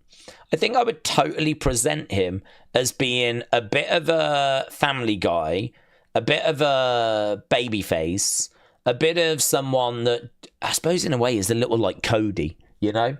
wants to do the right thing, wants to bring honor to the family, maybe is a little bit disgraced by what his family has done in the past. Maybe looks at like what the bloodline used to do, and all along was like, that's not me. And you know, maybe a Fatu Anawai kind of family member that wants to do the right thing, and maybe a little bit of Cody mixed, being a baby face, trying to kind of encountering like family members that see him as a disgrace. You know, he sees them as a disgrace because they keep cutting corners like Solo, but they see him as a disgrace because he's not willing to do what needs to be done to bring success to the family. And maybe I'd present him that way, like completely different to Jacob and completely different to Solo and Roman and Rock, and see like maybe if that could be something interesting. It'd be a different element being brought into this family, and you know, could really encounter some very interesting stories when he gets to the main roster, of course. So yeah, I don't know, interesting. We'll have to see kind of how they present him. I think how they present Lance Anoa'i is going to be very, very interesting. Ben said, I'm so excited for both events. I'm going to try and see the most amount of wrestling this weekend. WWE, Ring of Honor, AEW, MLW, NWA, Grimm's Toy Show, and DPW. What snacks are you going to eat for the weekend? I don't really do snacks, to be honest. I don't really have anything. I don't really ever have anything. I just keep having these caffeine pills just as a little pick-me-up, as a little boost. But I don't really ever... I think the thing is, I've never massively been a snack person. I try, and I've always tried, to just have, you know, a good dinner, maybe lunch, very rarely breakfast, but and tried really to try and like stick with that. If I was going to have a snack, what I would tend to do is go upstairs. We've got a drawer that's got chocolate bars and things in. I might have a look to see if there's anything in there that's going to be satisfying. Because if I'm looking for a chocolate bar, it's not because I want chocolate. It's because I'm hungry and I just want something satisfying. So, you know, I might be looking for like a Snickers bar or a picnic bar or something like that. You know, I would never go up and look for a dairy milk bar, like just some chocolate for the sake of chocolate. Like, that's just not me. I've never been a crisps person because, again, they don't fill a hole. They don't really satisfy anything. Like, if I'm hungry and I have a pack of crisps, I'm still hungry after. I ain't done anything apart from, like, block my heart a little bit. So, yeah, when it comes to, like, snacks, I mean, sometimes there's some Haribo that might be around, and I might have that as a little bit of a sugar sort of pick-me-up sort of thing. But, I mean, I don't need them. And I don't actively buy them or have them on a regular basis. So, yeah, I'm not a snack person. If I was to have snacks, I'd be way more interested in, like, sitting down, not streaming, having a beer and having some chicken wings, you know? Something like that. Or some loaded potato skins. Or some nachos with, like, you know, ideally a little bit of chicken around as well, and some, you know, salsa and all that sort of stuff. The kind of stuff that, like, you know, if you eat it, you're going to feel like you've had something, rather than like a chocolate bar or some crisps or chips, as you call them. Stuff like that. Yeah, I don't know. It's never been me, really. So I don't think I'll have any snacks for this weekend. I'm just going to try and have something to eat before I start streaming, and hopefully that'll fill the hole. That is where you just put on unneeded, unnecessary pounds. And doing what I do, which is sitting and talking for as long as what I do. I do not need unnecessary pounds. Could you imagine if I ate snacks all the time? Like, I'd be flipping huge. I mean, I just keep it. I don't drink soda. I drink water. I don't have snacks. I just try to eat regular meals. Like, trying to do the right thing can be really boring. But to be honest with you, mentally, I don't miss it. I don't, like, miss crisps and chocolates. I've never gone for crisps and chocolates, so I've just kind of like, yeah. I saw a little short, actually. It was Joe Rogan talking about what he was saying, like, if I get up in the morning and I have like a salad, right, and a bit of avocado or whatever in there, and then maybe I'll have some coconut water later in the day, then I'll have like a nice bit of chicken or something for lunchtime. For, you know, dinner, I'm going to have like a steak or whatever it might be. He was saying, like, you know, if I drink water throughout the day and stick to those, he's like, I have so much energy. I feel so good. Like, I just feel better if that's what I'm putting into my body. And it's like, yeah, that's what I want to do. I want to be like that. I want to have lots of energy so I can bring energy to the streams. I want to be eating goods. I want to be, you know, not having to worry about the fact that I'm having to buy ever-increasing shirt sizes, which I have, actually. I've had to buy, like, bigger shirts, bigger trousers and whatever, because I just don't get exercise, do I? So I have gone up. I have gone up a waist size, and I'm, like, 36 now, knocking on the door to 38. So, yeah, I've gone up. I mean, there was times where I was 34 for so long, but I'm 36 now. And I tried a 36 on, and I was like, oh. So I might even be heading towards 38s. So, yeah, you got to be careful with snacking. You could do it as a one-off, as an exception, but I don't need it. Sometimes I have popcorn, but again, that's only because it's in the house anyway. And actually, popcorn's not bad from a calorie point of view. Depends what's on it, but actually, you know, if you get like a big popcorn's normally just air in it. Popcorn's not that bad. If you look at the amount of calories that's in a tub of popcorn, it's normally like a couple of 100 calories. It's about the same as a chocolate bar. You could have a chocolate bar, right? Thick chocolate bar with like bits and bobs in, whatever, nugget, whatever. Or a flipping tub of popcorn. It's about the same when it comes to calories. So, but again, not brilliant when you're streaming. Sitting here munching on popcorn. James said, did you see that WWE trademarked Ethan Fatu the other day? Oh, no. Oh, my God. Ethan Fatu. Jesus Christ, we're running out of names. We got Ethan Fatu. We're going to have Fred Fatu, Bob Fatu, Fanny Fatu. We're going to have them all. Ethan Fatu. That sounds like he should be an accountant. You know, Ethan Fatu's this. I mean, you've got like the Anawai family and all that sort of. I mean, Roman Reigns, Solo Sikoa, Ethan Fatu. Well, listen, I don't know if I can quite see that as being like a WrestleMania main eventer, Ethan Fatu, but maybe, who knows? Maybe it'll work. Ben said, would you agree that Charlotte, Bayley, Becky, Natalya are the four pillars of the women's division? No. I think it's hard to not have Rhea as a pillar right now. I think Rhea is about as big as a female as we've got, to be honest. I mean, I think Becky had her time, and I think she's still huge. I think Becky got as big as any woman has got, but it'd be really hard to not have Rhea in that conversation. I think maybe you would take Natalya out. I mean, it's hard. I don't know quite what you mean by that. Do you mean what it's all built on kind of a thing? Do you mean like where we've been? Like legends and that are kind of still around right now type situation?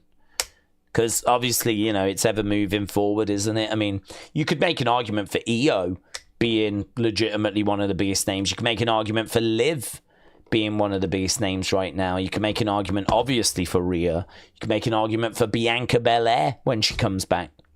You know, coming back and being a massive name. Obviously, you've got Tiffany as well. I mean, she's a flipping women's champion. Obviously, you got Becky. You've, of course, got Bayley. I think Natalya has just been misused for so flipping long. I find it so frustrating with Natalya. Like, she should be a no-brainer. when it comes to like women that are in the conversation for like future title opportunities. She should be like treated as like the flipping bee's knees, but she's just not. It's just it's so disappointing, really frustrating. Like, she has bent over backwards, as she said. Like, she has not said no to anything. She has always done what she just was asked to do. And, you know, she's a great wrestler. She's part of the Hart family. She has not had the title reigns that she should have had, in my opinion. She's not had the big moments that she should have had. She's still had a great career. Can't be down on that. And she's made plenty of money. Can't be down on that. But, she's not where she should be for this stage in her career. It's very frustrating. So, those are legends, absolutely. All of those are Hall of Famers, guaranteed. But, you know, the women's division, it keeps moving forwards. And it's in a really good place. We're going to get a real good showcase this weekend of all the different aspects of the women's division, from the legends and people that are maybe getting towards the end of their time, like Nikki and Natalya. But then equally, we've got people that have still got plenty to offer, like Charlotte and Becky and Bayley. And then people that are just kind of really starting out as well with that kind of NXT talent. So it's going to be a good showcase for the women this weekend. Daze, you missed my channel membership milestone message, says Liam. Liam, shout out to you. Let's have a look. So Fran Astrid, thank you, my friend. Joe, shout out to you. Dormouse said hugs and hearts / love to all that need it. Much love and respect from DM Dormouse. Oh, that's lovely. That is Dormouse. Shout out to you, my friends. So Fran, Astrid, Joe, Dormouse, shout out to all of you. And Liam said, Daze, can't wait for the weekend shows and streams. Liam, shout out to you, my friends. Liam, a member for 19 months. 19 months. That is crazy, buds. I really do want to tweak that. I want to change the logos next to the names for people that have been members, because I sort of feel like we shouldn't have to like read that. It should just be there. We should just really be able to tell straight away how long people have been members for. So I'm not sure how other channels do it, to be honest, but I need to have a look at that, because I don't think anyone really understands what the colour scheme is. Even I don't know, to be honest, because it's changed a couple of times. So, you know, if you've got the white logo or the blue logo or the normal logo, like, what does it mean? I need to tweet that. So, Liam, shout out to you, buds. Really appreciate the support. And, well, you're going to be welcome this weekend. There's going to be plenty of streams for you to visit us on. Ben said, you are probably the most fit with your background as a jock in university, says, but this is true. This is true. I mean, I was one of the top bullies in my school. I really was excellent at it, like pushing people around. Younger kids, of course, people that are weaker than me. It didn't leave much room, but I was able to find some. And I was really good at it. And I think, you know, if you're good at something, you should really give it your all. And that's what I've always been taught. That's what I've always been taught. So, yes, Ben, shout out to you. Long Beach Hippie said, no, Seth and Becky house got robbed. It did. I now know where they live. Oh, I don't know how long they've lived there in Playa del Rey. That's where James Chadwick's from. James Chadwick's from Playa del Rey. Yeah, Nita Nitro knows. But I've been walking past their house for 6 years, and I never knew they lived there. Wow. So what, they live by you, do they, Long Beach Hippie? And you just happen to walk past their property and now you know it's their property? Well, don't you go bothering them, yeah? In Playa del Sol or wherever you live.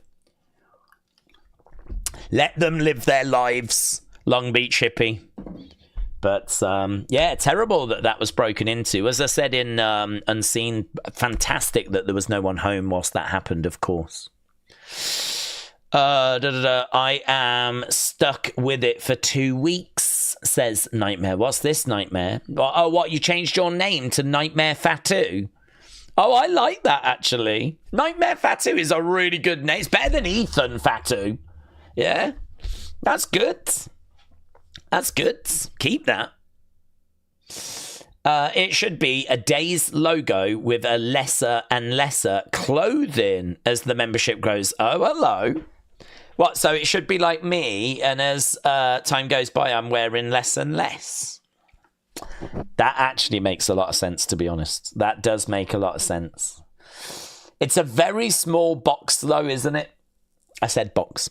So, you know, that is going to be a challenge. But I do like that as an idea. People saying hello to Sonny. We've got 12 minutes to go. James said, don't hate the player, hate the game. Long Beach Hippie said, I'm looking for them every time I walk by now. Well, they might sell now that their place has flipping been exposed and it's been robbed and everything. Taken 1990 said, Daze, what do we think of the build for Evolution? It's a bit flat, isn't it, really? I mean, it was just Tiffany. I don't even know how we got to the Trish match. I have no idea. She just sort of came out and it was like, this is happening. And it's like, all right. So that was that. So that was that build. Then we had EO kind of calling out Rhea, saying, I want to challenge myself against the best. And that's okay. But I did see people being like, oh, it's always flipping Rhea. I actually would have been maybe more interested in a match with Asuka.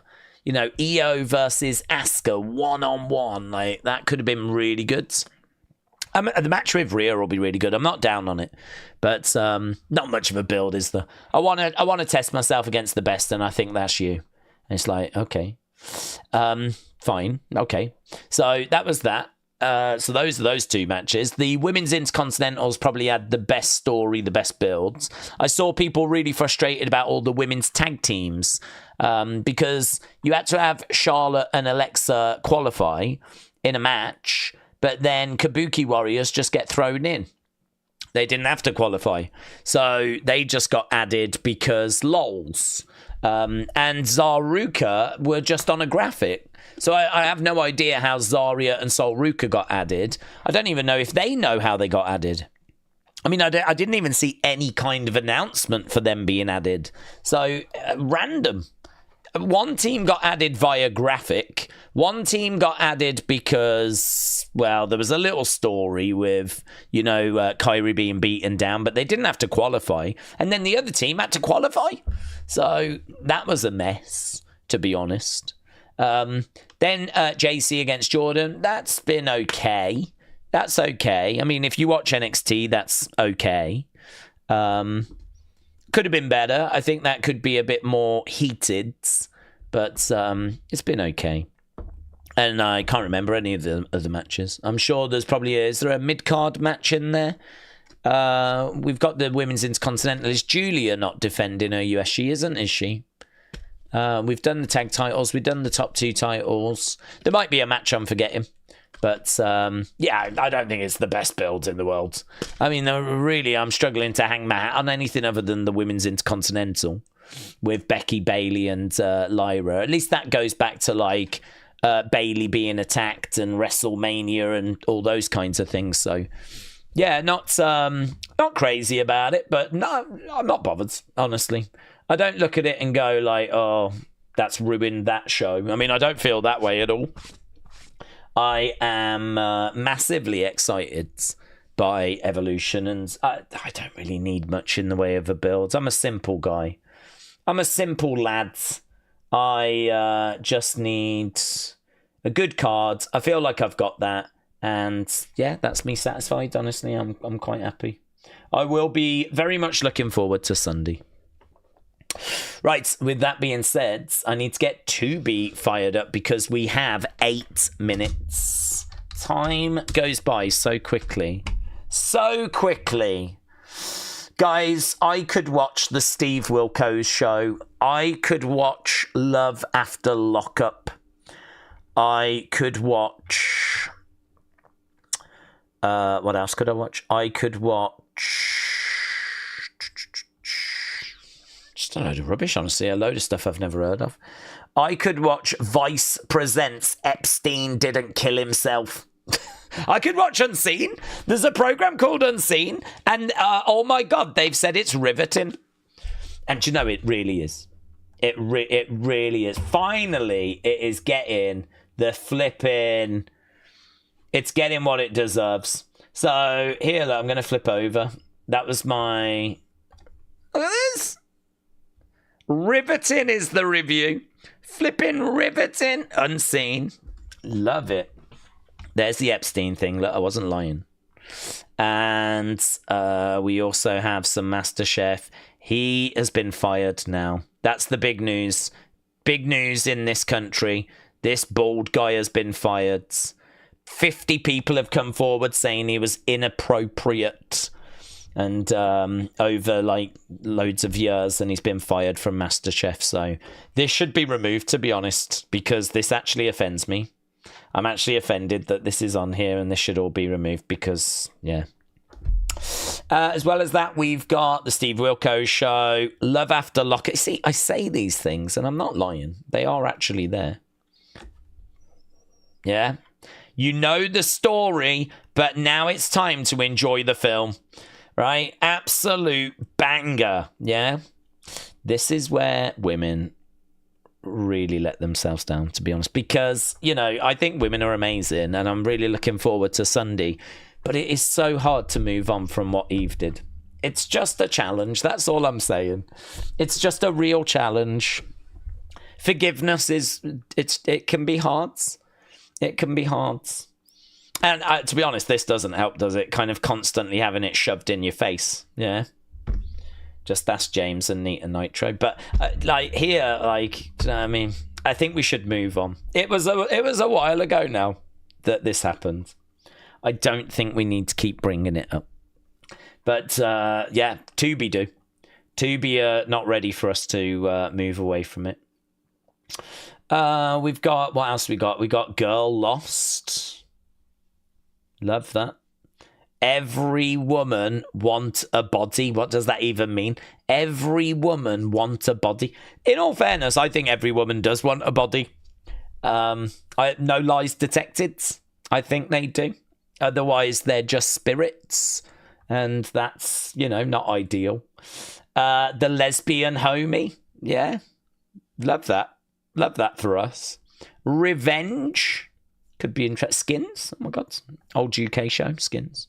This is wild, isn't it? Guys, I know you want me to watch Evolve, but like every time I come onto Tubi, I'm like, nah, man, I could watch this instead. I forgot that Beyonce was in that film, you know. I've not seen the film, but I forgot she did that film. I bet that's probably worth a watch. Cadillac Records. That is a classic. Death Becomes Her it's one of those films that I remember watching as a kid growing up.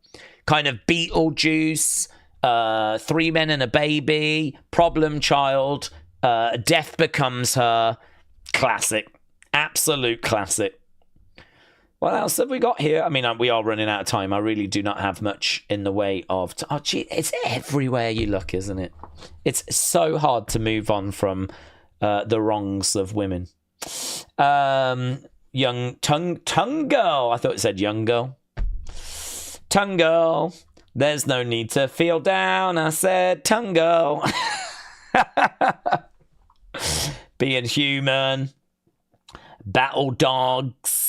Hansel and Gretel, Cops, horror, got some horror stuff. Ride or Die. Peep Show's funny. Peep Show's good. It's not the... Oh my God, I love IT Crowd. IT Crowd is so good. Based on true events. Every single time I come onto this platform, I'm like, nah, mate, this is good. This is good. Considering it's free and you just have to create a profile, this is good. The summer of streaming. Just get stuck into some of these things.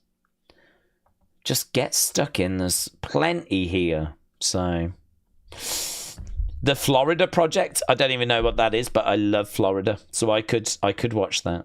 Just keeps going as well. Jesus. Okay, look. We can't sit here and do this. We need to move on with our lives. Let's go Evolve and see where we are with...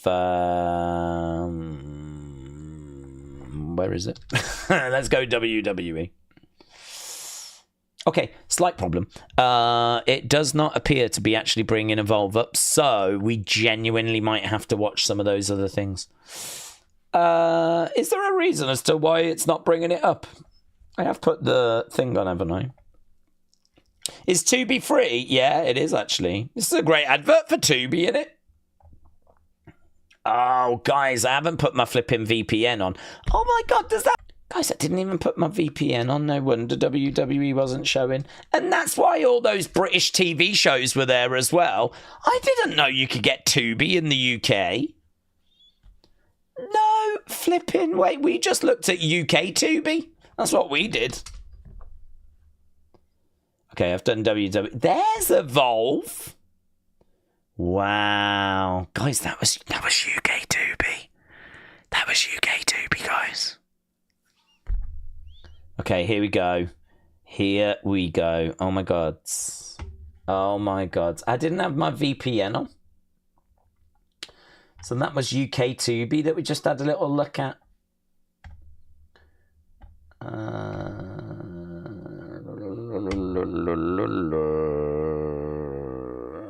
Okay. I'm going to press play as soon as we get to go time. Yeah? So I've got it queued up. Oh, I need my headphones. Daze, NXT was fun yesterday. Ricky against Vanity Project was a 7. Joe against Santana High Rise a 6.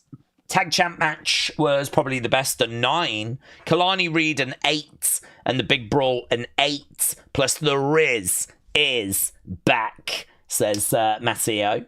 Matteo, shout out to you. But Super Bowl said, is this on Tubi? Yes, but not in the UK. And pressing play. Guys, I've pressed play. I've flipping done it as well. You have to have a VPN and you have to watch it via America. Here we go. Yes. Then now. Forever. Together. Forever. I'm at forever.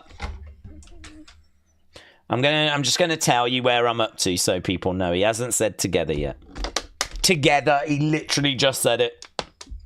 Bum, bum, bum. Here we go. Guys, let's evolve. 2 months ago. God, has it been 2 months? Has she defended the belt? Has she not defended it in 2 months?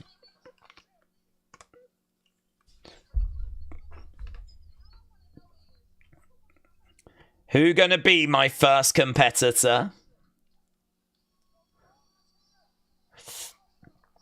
Okay, so Natalya came to the rescue of Kylie.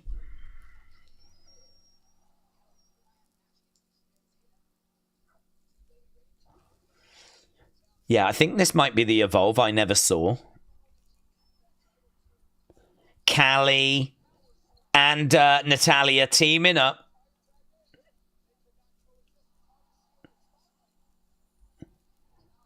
Look at Natalya. Look, that ring gear for Natalya looks great, doesn't it? Is she going to wear that tonight? Jeez.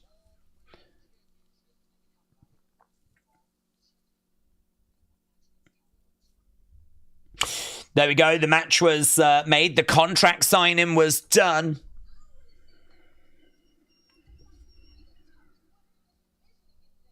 Yeah, we haven't seen Kendal Gray in a what? She better be on this show. So confident. This is Evolve, and Evolve is Kylie Armstrong's show.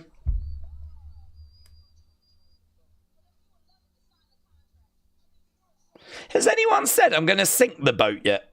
I'm sure someone must have.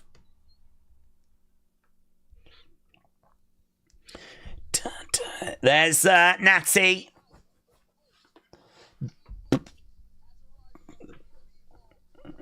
Yes, I'm a G like Ali. Right, there we go. Evolve Women's Championship on the line. Kylie Armstrong against Natalya. I don't think we take the title from Kylie, but It's a bit juicy, isn't it? Not a bad belt, the women's one. Right, Timothy Thatcher is making his way out. So Timothy Thatcher, I don't know who he's facing, actually. He's going to be in action right now.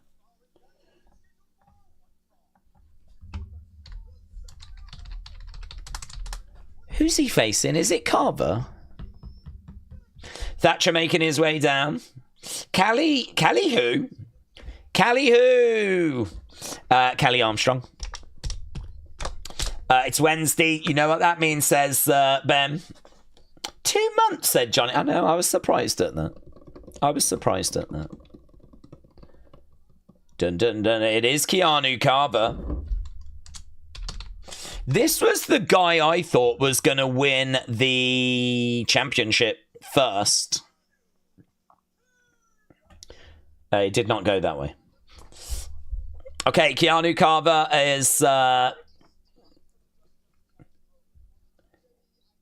around the ringside area, getting into the ring.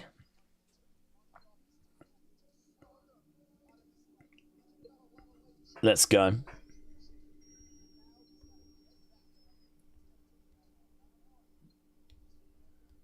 Okay, Keanu Carver against Timothy Thatcher. This is going to be a really interesting workout, actually, for Keanu Carver, who is really all about power. But Timothy Thatcher is obviously all about real in-ring wrestling. A mat technician. Shot coming in there by Keanu Carver. Nice block there by Thatcher. Uppercut coming in. European uppercuts there by Thatcher. And again... Gets round the back of Keanu Carver. He's got a headlock applied here. Keanu's going to have to try and find a way out of this. He's gone down to one knee, and actually this could be a big problem here. Yeah, that's a lovely headlock that's applied. Keanu, though, trying to get back up to his feet. Trying to drive Timothy Thatcher back in the corner. Breaks the holds. Timothy Thatcher trying to grab a hold of the arm. No joy, they break apart. Front face lock, but Timothy Thatcher grabs the leg. Down goes Keanu Carver. Elbow onto the arm, and again trying to grab the arm. Keanu Carver just really trying to survive here. Just really trying to make sure he doesn't give any limbs away as Timothy Thatcher is all over him.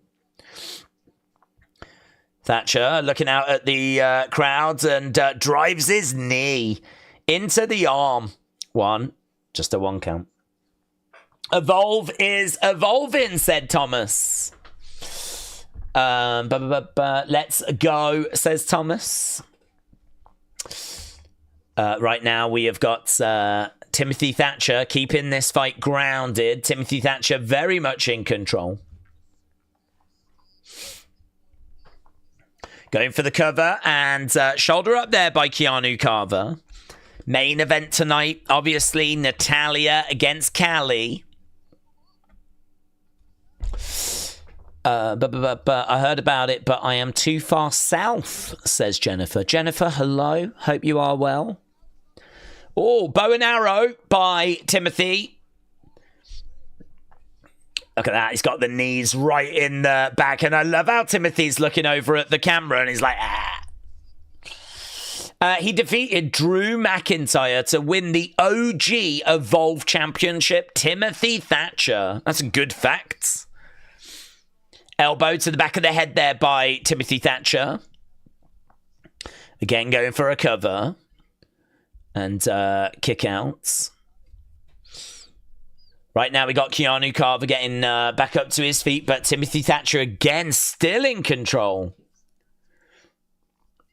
Nice suplex there by Carver. Carver trying to find a way back into this match. Pete Rosenberg says that he's got to get a win here against Timothy Thatcher. Driving his shoulder into the midsection. Scooping up Timothy Thatcher. Fall away. Whoa! He just chucked him over his head.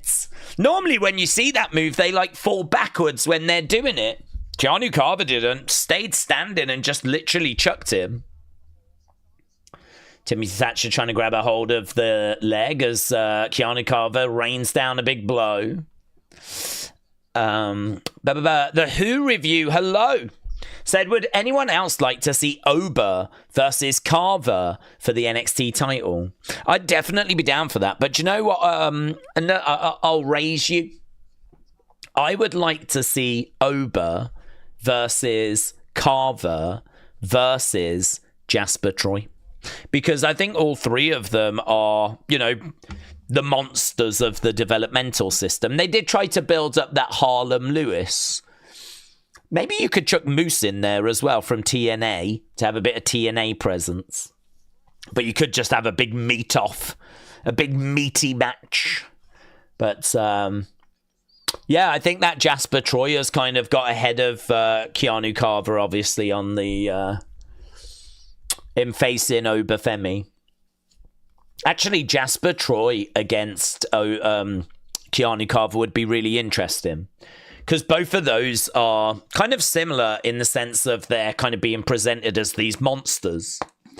Who is the next monster that replaces Obafemi? Probably Jasper Troy. But we do have Keanu Carver coming through. Jennifer says, where I am at 7 p.m. I am at balmy 31 and the temperature is 36 but feels like 36. Jennifer, shout out to you. So it's 31 but feels like 36 where you are right now. That's crazy. I don't really understand that one. I have to do it the other one. I have to... Apparently, you double it and add 20 to get to the Fahrenheit one, I think. Shot coming in there by Carver. And again... So, Robert Stone says, you know that Sean Legacy's watching this. Timothy Thatcher's a real friend. Another big clubbing blow coming in. Sean said Jasper Troy's on NXT. He is. He came through LFG, didn't he? Right now, we're keeping Carver grounded. Again, working on the arm.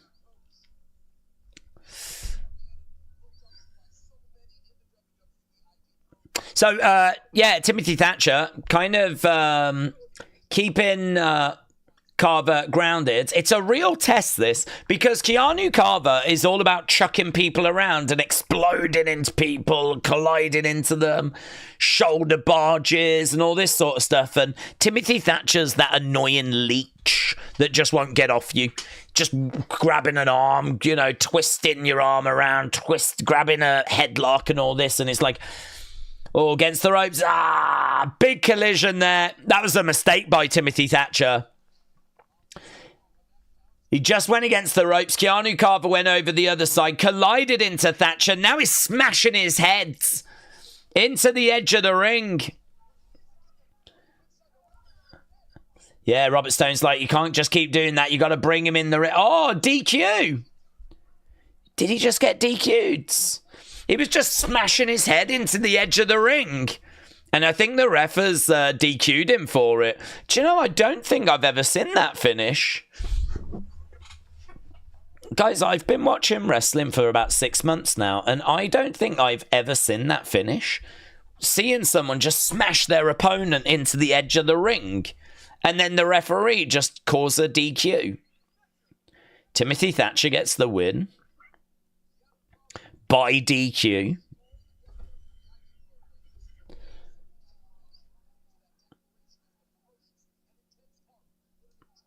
Bang. I don't mind that finish. That was really different. Let's see what you lot thought about that. I do think parts of that match were a little bit slow, but that is Timothy Thatcher, isn't it? He does slow it down because... he just puts on holds. His vanity projects. Yeah, he's Stevie.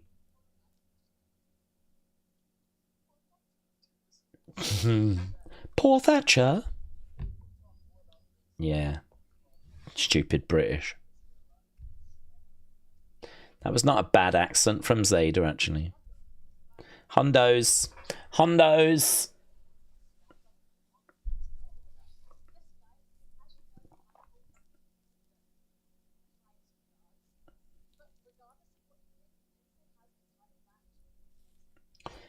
Lindsay has a title match next week. It's good to see the Matrix guy back as well.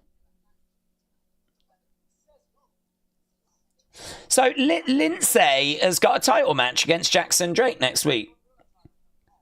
Here's Jordan Oasis.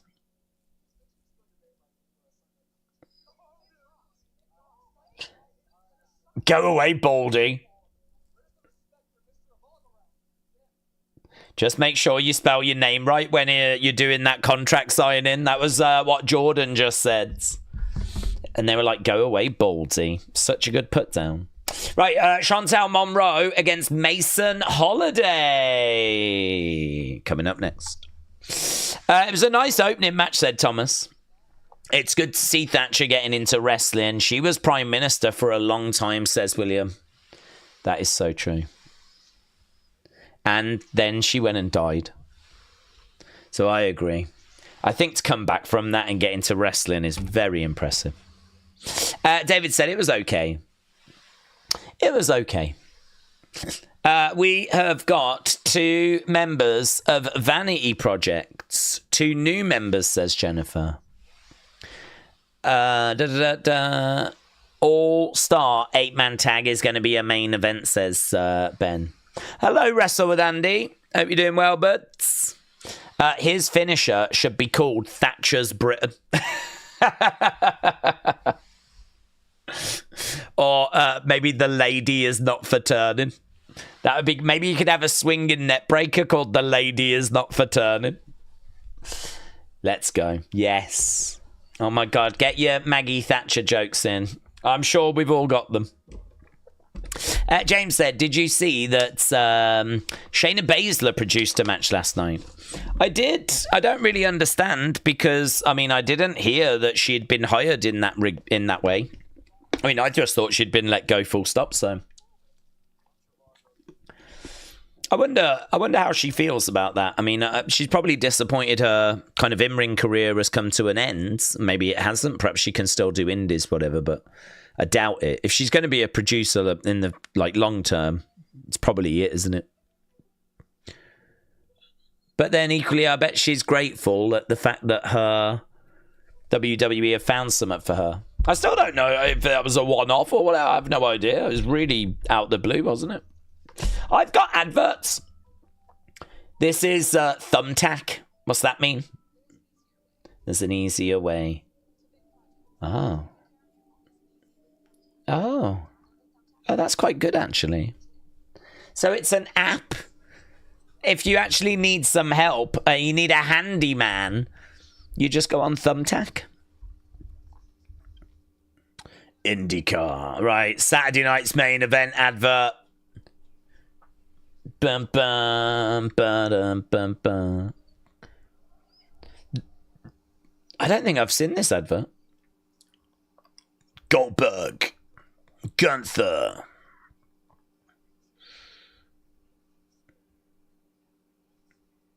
No one spared, everyone speared. Live, nationwide, Saturday.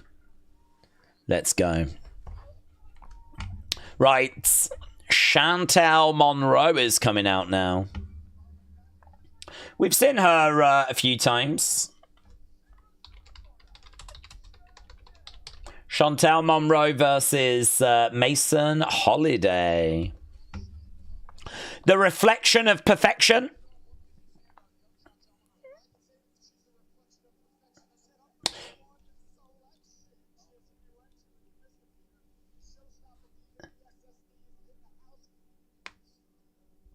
The reflection of perfection. The #1 selection. Chantel Monroe. Okay, she's very annoying. So here comes Mason Holiday.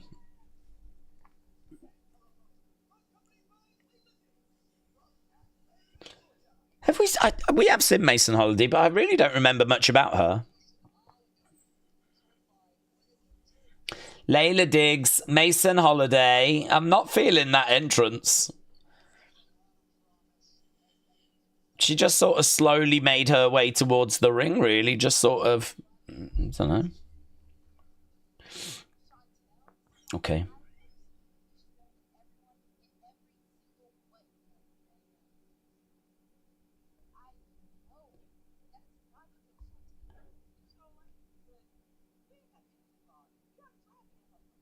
We tried being her friend. She keep acting brand new. That ain't on us.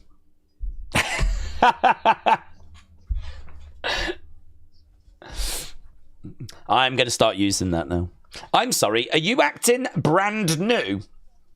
That ain't on me. I don't even know what that means.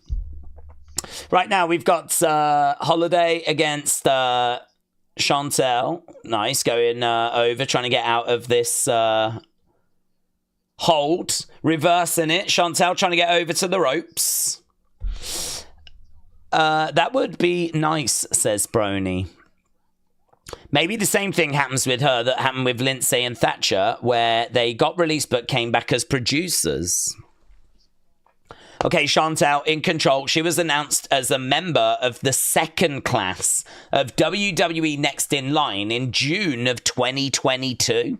So she's been in the system a little while, actually. Roll through there. I sort of feel like you give me 2 years. Do you know what I mean? If I was young, give me 2 years. Honestly, I think I'd kill it. I think a lot of you would kill it as well. That's a long time, innit? In fact, it's 3 years. She got signed in June of 2022. Perhaps she's not... Perhaps some of that was when she was still at school and she wasn't actually brought in, but... Jesus, you give me 3 years of being trained by, like... the trainers at NXT and, like... Jeez... You'd expect it to spit out amazing talent, wouldn't you? She can't have been in the system all that time. Surely not. Surely she was still finishing her education. Because I think they get a lot of that next in line from, like, schools and whatever, and, you know, their prospects. Chantal, again, grabbing Mason. Chantal in control. No joy. Bang. Trying to roll her up. Yeah, going for the pin. No, Holiday was going for the pin there. Kick to the midsection by Chantel. Down goes Mason. Chantel, bang, snapping, lovely. Chantel applauding out to the crowds. She's quite good at keeping the crowd engaged, actually. She was very good at engaging them when she made her entrance, when she was in the ring, engaging them throughout the match. She's very good at that. Oh, do you know who I'm interested in seeing next? And that's Natalya. We saw Natalya in Evolve a few times, and she keeps adding in these really interesting submission holds. So I'm kind of interested to see what she's going to do next. She's bringing something different. Mason Holiday hasn't really made much of an impact on me, to be honest. Chantel's just a bit annoying, but at least she's made an impact. Chantel in the middle as bang, down she goes. Gets back up, whoop, only to go back down again. Drop kick there by Mason Holiday. Oh my, what was that?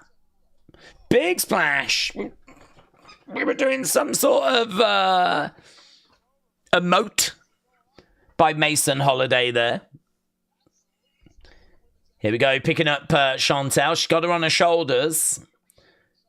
Chantel pushing Mason away, duck underneath against the ropes, picked up into... Ooh. 1, 2, 3. I'm not sure about that finish. It really felt like she'd just got spine busted. But because she was the one that was giving the move, it wasn't a spine buster. It was more a double knees. Layla Diggs is not impressed. I'd like to see the replay of it, because it really looked just like a spine buster, really. Show me that finish again, you cowards. Yeah, I don't love it. Okay, let's hear from her. Let's see what she's got to say.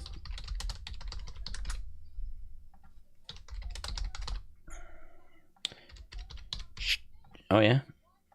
She's focused on the Evolve Women's title. Yeah, but I don't like her. She's annoying. I don't want her to win that. Are we meant to root for her? I thought she was a heel. Dun-dun-dun. Dun-dun-dun.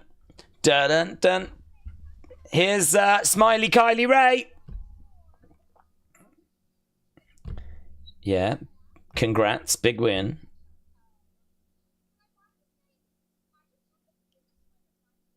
Yeah. She beat Wendy.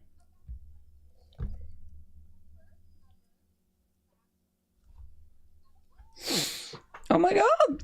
Well done. Yeah, I'm totally with Kylie if I have to choose. I'm also in that conversation, says Kylie Ray.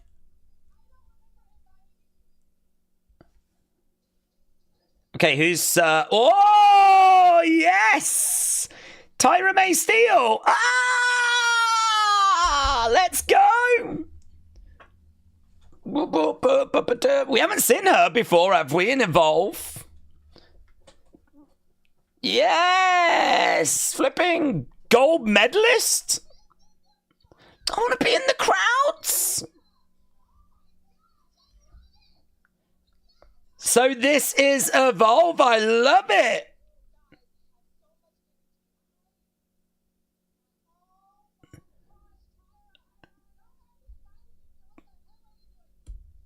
No one invited you here. Is she in the...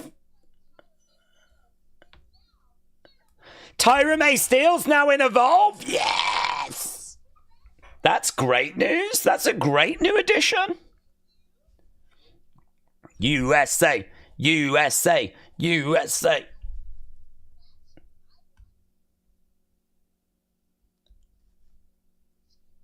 She wants the winner of the women's championship match. Awkwards, because that's what they want.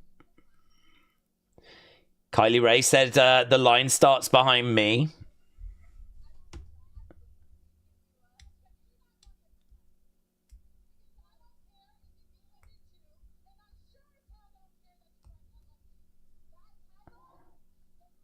That title is mine. Bang! Big shot. Yeah, actually, did she win LFG? Was she the one that won? Lovely suplex. In them heels as well. In them shoes. A suplex like that in them shoes. Yeah! Tyra May Steele.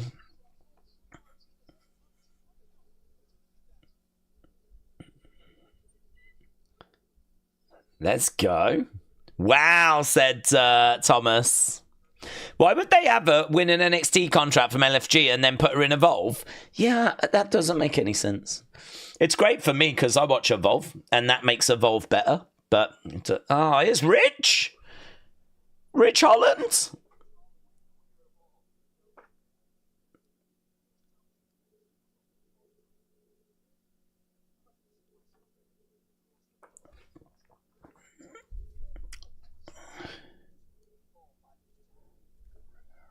I'm going to hurt them, says Ridge. I'm going to hurt this young crop of talent.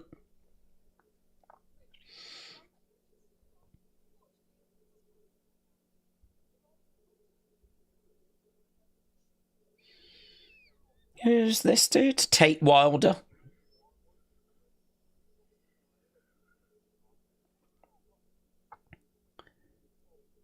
Ridge said, oh, you think you're ready?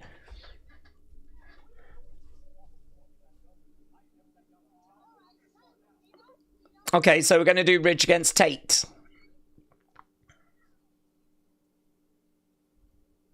Yeah, it feels like a match, doesn't it? Maybe she'll stay a few weeks and then they'll have some other ideas, said Porky Pig.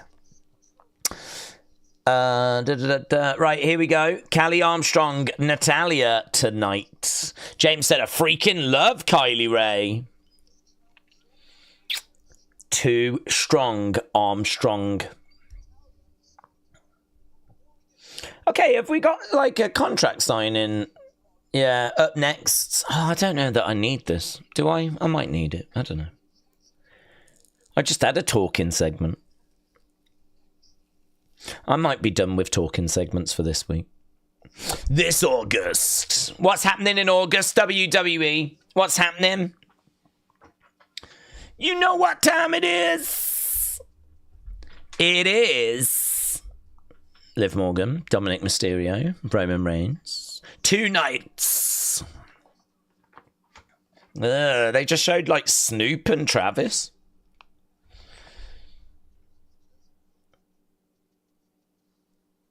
They should be showing Cardi B. That's what SummerSlam's all about. 2 days of Cardi B. Meow. August 2nd, August 3rd. You can get individual and combo tickets now. Get them now, you flipping cowards. QR codes, oh my gods. Nightbirds. There's Wendy Choo. No, I'm going to commercial break. I've got IndyCar racing.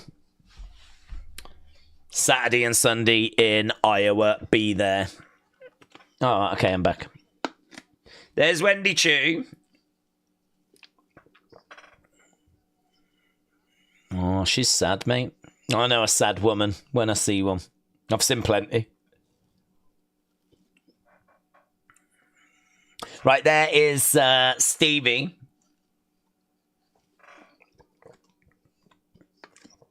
Our PM, our Prime Minister. Lucha. Daze, it's crazy that eventually some of these Evolve wrestlers will go on to main event. WrestleMania, says Wrestle with Andy. Well, that's the hope, isn't it? And then we can all say we were there, man. I mean, not literally there, but, you know, emotionally we were there. We were there when they were on Evolve. Oh my God, you just went over and snuggled up to that girl. I see that girl all the time. I see her in the crowd in NXT. God, she just almost fainted. She loved that. She loved that Lindsay just gave her a little snuggle. Stevie in the ring, Lindsay in the ring. Oh, look at that girl as well. Here's Jackson Drake, Zayda Steel, Vanity Projects, Hondos.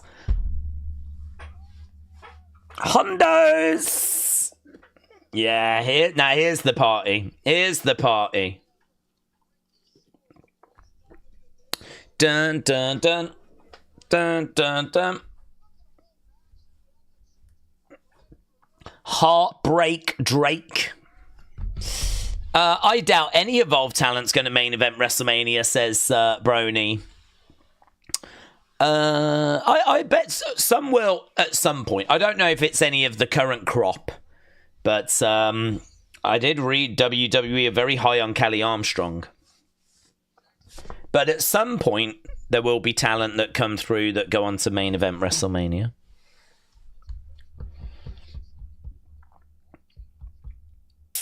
Okay, there we go. We got all of Vanity Project out there.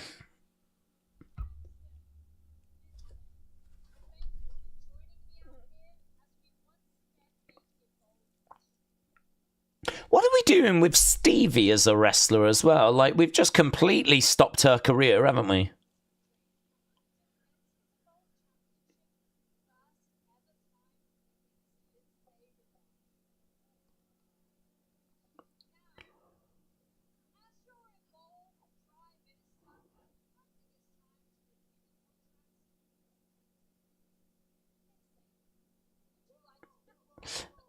Okay. No, whoa. The champ talks first.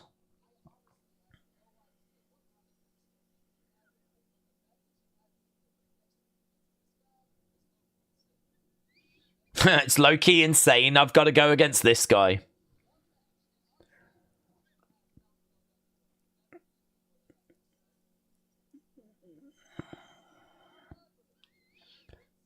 Lindsay.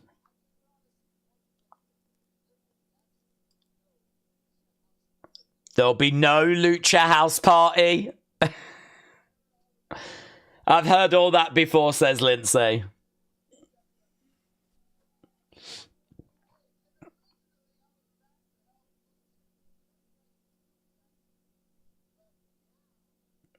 Meow. Did he say meow? But meow.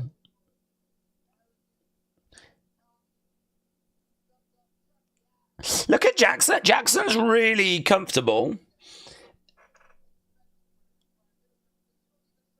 I love how we are actually calling her the Prime Minister.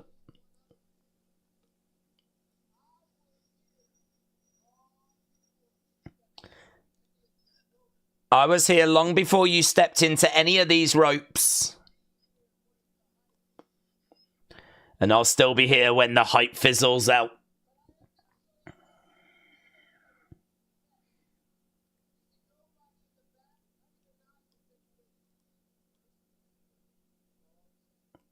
No one can take away the fact you're the first ever Evolve champ. But I am going to take away that Evolve championship.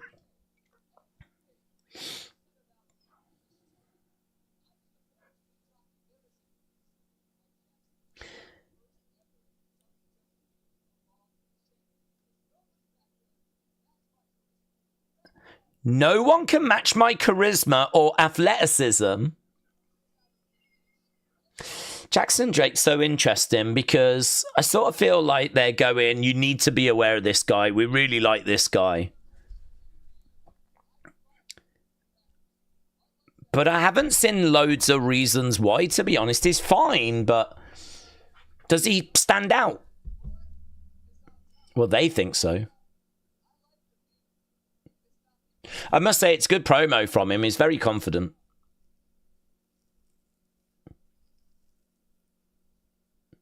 He said he's on top and he likes the view, and that's not going to change for a long time. If a woman asks you if you're into athletics, you can technically say that you've got a background in wrestling, says Ben. Very true. You just made the biggest mistake of your life, says Lindsay.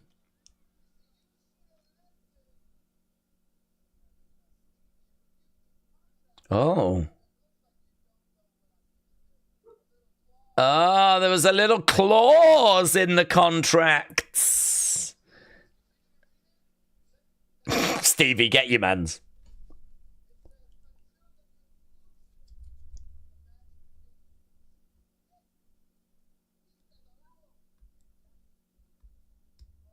Is it no one at ringside?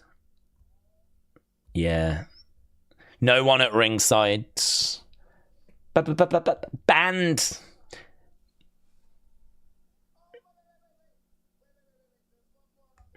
One more. Any interference?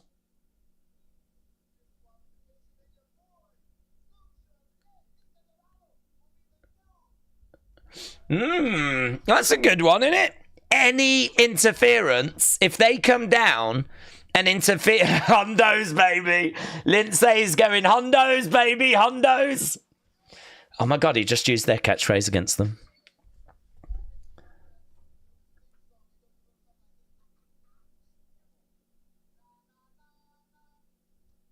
Nah, nah, hey, hey, hey. Goodbye. So there we go. If they get involved, then it's going to be a DQ and the title changes hands. Zayda just had a read of the contract. Lindsay loves the whole cat thing, doesn't he?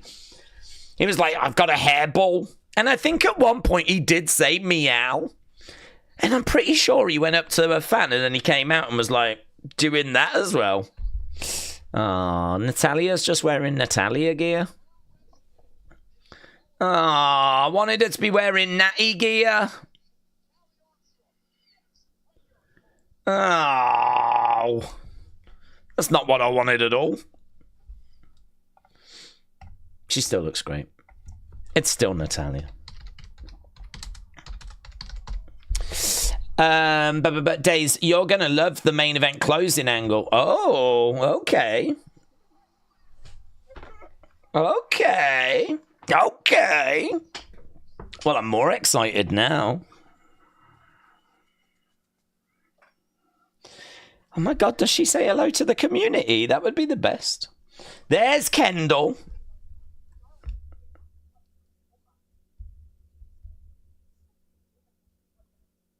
Zara's not the attacker.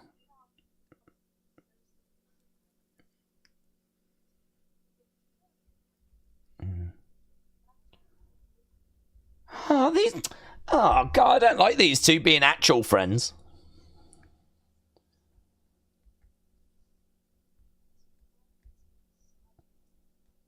Kylie Bright is rehabbing. Do you remember when Kylie was like following Kendal around and Kendal just wasn't bothered? Now she's like all bothered.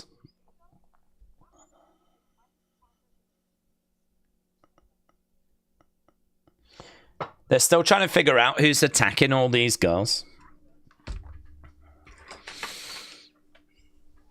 I think it's Rob M. I think Rob M's been doing it.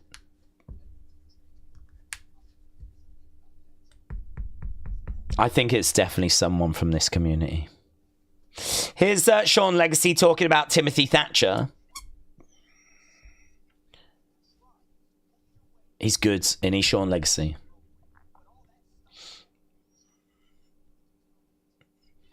Okay. So it seems like Sean Legacy has now set his sights on Keanu Carver. Right. Next Wednesday, Tyra May Steele against Chantal Monroe against Kylie Ray. Oh, so glad that Tyra May Steele's here. I know it doesn't really make much sense, but I'm down for it. LFG Season 1 winner Tyra May Steele. Jackson Drake takes on Lindsay Dorado for a championship match next week. So the men's championship being defended next week. Here's Natalya. Dun dun dun dun dun dun dun dun dun dun. Not in her natty gear though. You talk about surefire Hall of Famers. There she is. God, she deserves a much bigger reaction than that. I wish I was in this crowd. I'd be like, Natty, Natty, Natty, yeah! You're a legend, Natty! You're a legend! Look at these people, they're all like... Oh my God. Show some respect.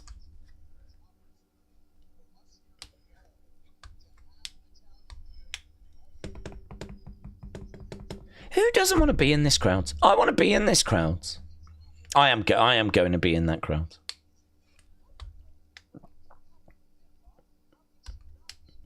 I mean, not that crowd, because the show's already happened, but I mean in the future, you know. Natalya makes her way down. God, this feels... It feels a lot like old FCW, like... Just really... Not loads of people in there. It's like 1 or 2 rows deep in it. It's like 2 rows deep. I feel like they could get more people in. Here's Kylie. Hannah said, did you hint you'll go to an Evolve tape? Oh, yeah, definitely. I'd love to go. If I go back to Florida, it'll be top of the agenda, trying to get into that flipping room.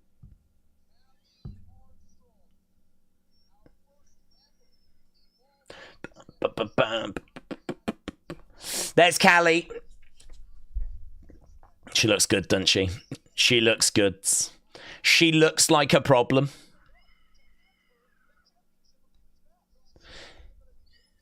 Kelly Armstrong with the shades, championship around her waist. Let's go. Natty is fire, says Thomas. Godspeed, remember when Mae Young and Moolah were the best in the women's division as senior citizens? Yes. The Attitude Era has a little bit to answer for when it comes to women's wrestling.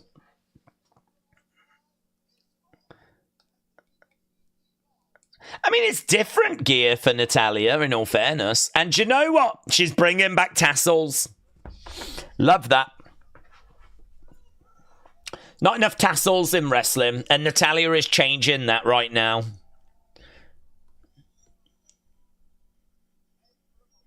Oh, she goes right over to Kylie.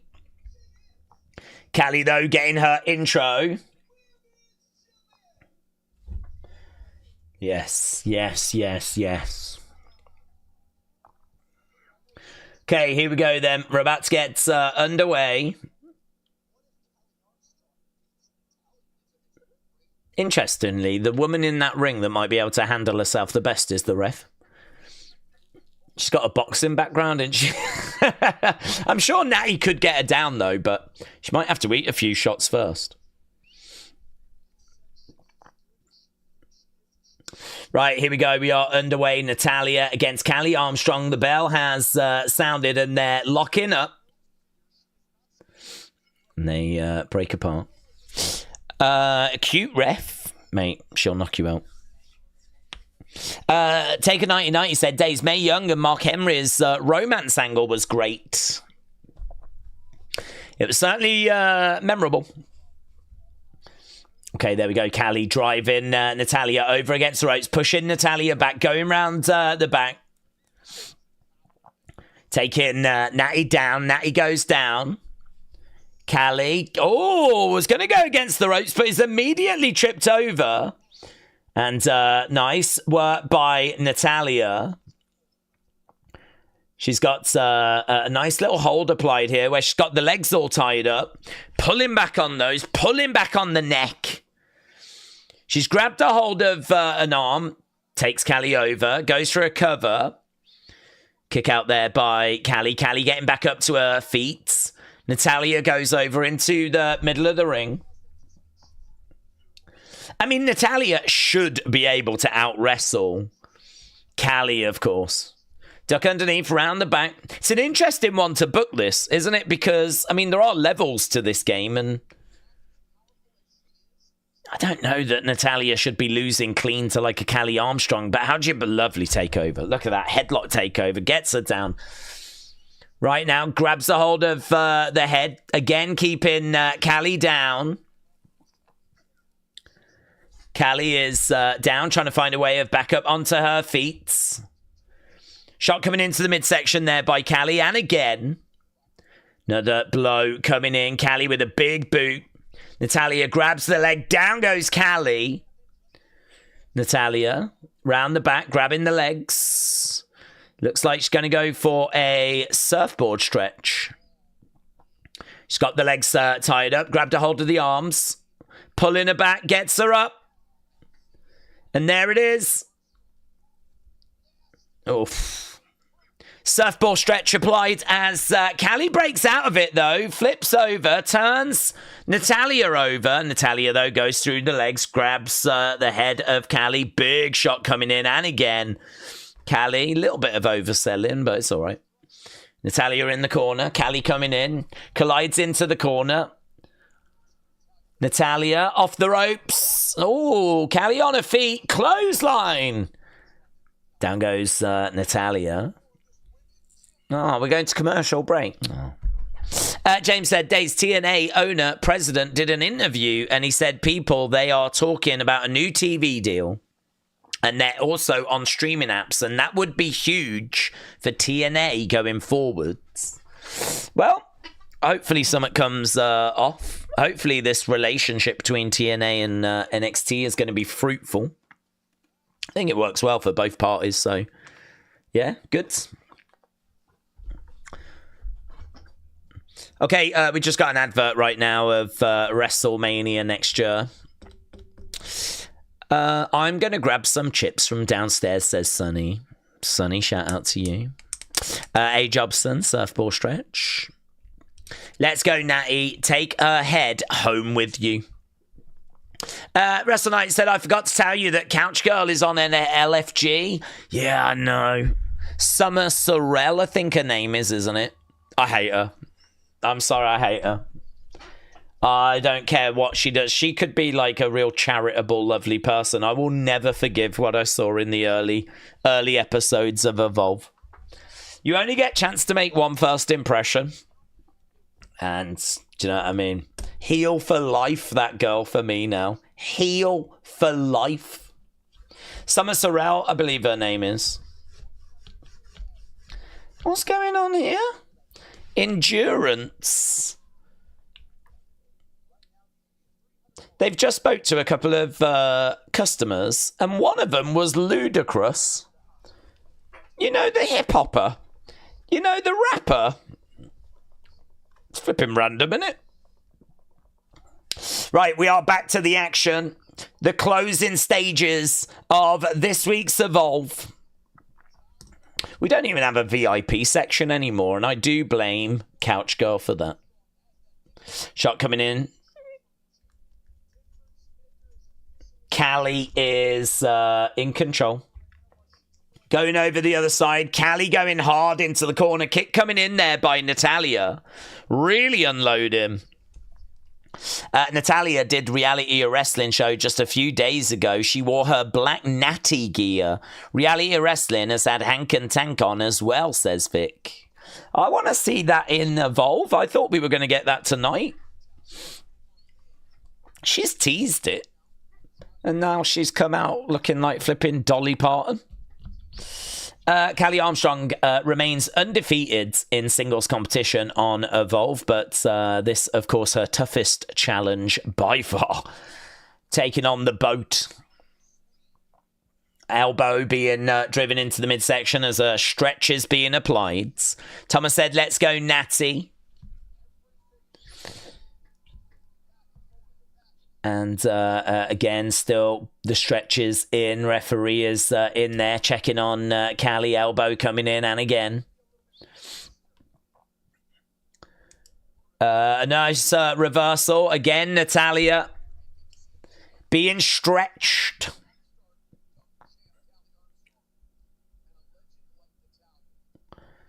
Right now, the referee just checking again. Elbows coming in, trying to get out of it. Takes Kylie over. Kylie, duck underneath. Natalya, boom! Lovely. Discus clothesline, going for the pin. And kick out there by Kylie. This match continuing. I've got an image of Cardi B on screen right now. First ever 2-night SummerSlam. Tickets on sale now. Natalya down. Kylie down. Right now we got Natalya down. We got Kylie. Kylie trying to get back up to her feet. Going over. Grabbing a hold of Natalya. Shot coming in there by Natalya. Kylie stumbles back. Shot coming in there by Kylie. Kylie coming over. Natalya with a boot to the midsection. Another boot coming in by Kylie. These two just really exchanging blows. There's a couple of there's bits of ring gear falling off Kylie Armstrong here. Natalya against the ropes. Goes up round the houses. Lands on her feet. Nice Russian leg sweep. Going for the pin to Kylie. No joy. Women's Championship on the line here in Evolve. Fine mat-based wrestling stuff. Kylie doesn't look out of place in there. She's not missing any marks or... Oh, that's great by Natalya. Some real lovely little takedown there. Lovely little trip. Natalya getting back up to her feet, screaming out to the fans. Grabbing a hold of Kylie right now. Dragging Kylie over into the corner, stepping through. No, kick. Natalya goes back to the corner. Kylie gets back up, charging in. Natalya with Kylie off the ropes. Bang! Slams her down. Oof. Kick to the back. Bang! Another big boot. Kylie down. Natalya. 1, 2. Kick out. She probably needed to do a move a little more impressive there than just a few kicks. But Kylie Armstrong, her head probably spinning. Planted, and then a couple of quick kicks as Natalya grabs a hold of her. We got Kylie over against the ropes. She's trying to get Kylie off the ropes. She's holding on at the moment. Kick coming into the midsection. Kylie reversing. Natalya going over. Scooped up. And, picked up. Driven into the corner. Look at the power by Kylie. Bang! Drives Natalya down. 1, 2. Kick out by Natalya. Yeah, I mean, that was pretty good, actually, having her upside down, driving her in the corner and then slamming her down, going straight into a Boston. So she's got this applied. Natalya, though, is on her knees, but she sinks down. That move is in. That's in. That looks quite good, actually, by Kylie. Natalya trying to power her way up to her feet. Oh, jumping on the back there of Natalya. Natalya going down again. Kylie standing over Natalya. Kylie now the one very much in control. She's got Natalya, scoops her up. Oh, reverse there by Natalya. That was a really nice reversal. It was so smooth, so slick the way she got into that ankle lock. That was a great reversal. Ankle lock is in by Natalya. Crowd are chanting for Kylie to tap. Oh, Natalya over by the ropes. No joy. Nice reversal again. Roll up, roll through. 1, 2. I thought she was going to grab the tights there to try and get the win. 1. No joy. Goes over again. Oh, crucifix. No joy. Oh, man, it's just attempt after attempt. And now a crossface. Natalya with a crossface. It has been really fast-paced. Lots of reversals. No joy. Oh, Natalya. Going over. Whoa, gets caught. Bang! Planted! Oh, my God! She went for that, discus clothesline. She gets planted by Kylie. Kylie against the ropes, picking up speeds. Not good news for Natalya. No! Oh, my God! Grabs the ankle. Now she's going to go for the sharpshooter. She's going to turn Kylie over. She's got it. She's got it. She's got the sharpshooter. It's in. Middle of the ring, mate. Middle of the ring. She's got to tap. She's got to tap. Surely. Middle of the ring. Oh, no. Oh, no. Oh. Mate, that move should have put Kylie away. That should have put Kylie away. This is an Evolve talent. She shouldn't survive the sharpshooter. That move used to beat people. Oh, against the ropes. Kylie over the other side, picking up speed. Bang! Collides into Natty. Natty almost gets out the ring. Dragged back into the middle. Goes for the pin. 2. Oh, Kylie gets it. Kylie gets it. Wow. Do you know what? That's a pretty fun finish. I really like how Natalya was trying to roll out the ring and it looked like she was going to kind of avoid being beaten. But she didn't. She couldn't. She was pinned. I do think that sharpshooter should have put her away though. Kylie Armstrong surviving a sharpshooter from Natalya, the boat. Good, though. Good. I like the finishing sequence of that match. Hand raised. Natalya disappointed. Is there going to be a show of respect? Okay, it's actually Kylie that reaches out to Natalya and sticks her hand out. It's Kylie that's showing some respect after not showing respect before. And there's an embrace. There's a hug.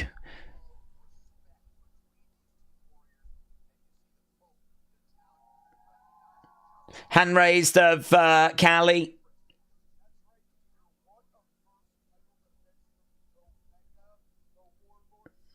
I don't mind her music, actually. Bang. Joe said, I'm glad she won.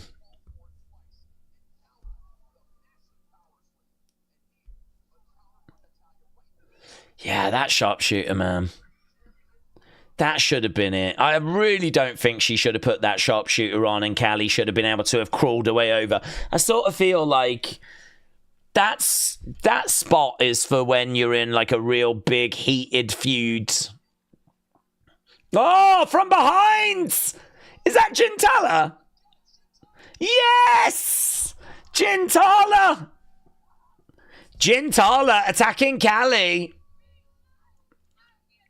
Oh, she's been the attacker. Natalya is the one that's been taking out the girls. Wow. There we go. We found out the identity of who's been attacking all these women backstage. It was Natalya. That's not going to be a name that's going to resonate with too many people if you don't watch Evolve, but she's been quite interesting. She's been very innovative with her submissions. And, well, it's good to find out, innit, as to who's been doing these things. Oh, frustrating, though, about Natalya. Natalya, I don't mind her losing, but I think I'd rather it have been like a count out or flipping something like that where she just survives, you know? Mate, I've got NXT from December 23rd, 2015. This is crazy. What the hell happened? What the hell happened on December 23rd, 2015? I think it's a recap show by the looks of it. God, that's crazy. We've got Ty Dillinger in action against Sami Zayn. Just think we've still got Ty Dillinger in NXT now, 10 years later. And they're just looking back at Asuka. Mate, I wonder if I remember this episode. This is crazy. I'm watching this for a second. Look at that. We got Hype Bros. We've got American Alpha. Alexa Bliss on the outside with Blake and Murphy. Vaudevillains. That's Asuka and Emma. Dana Brooke on the outside of the ring. Elias. Is this Elias's arrival?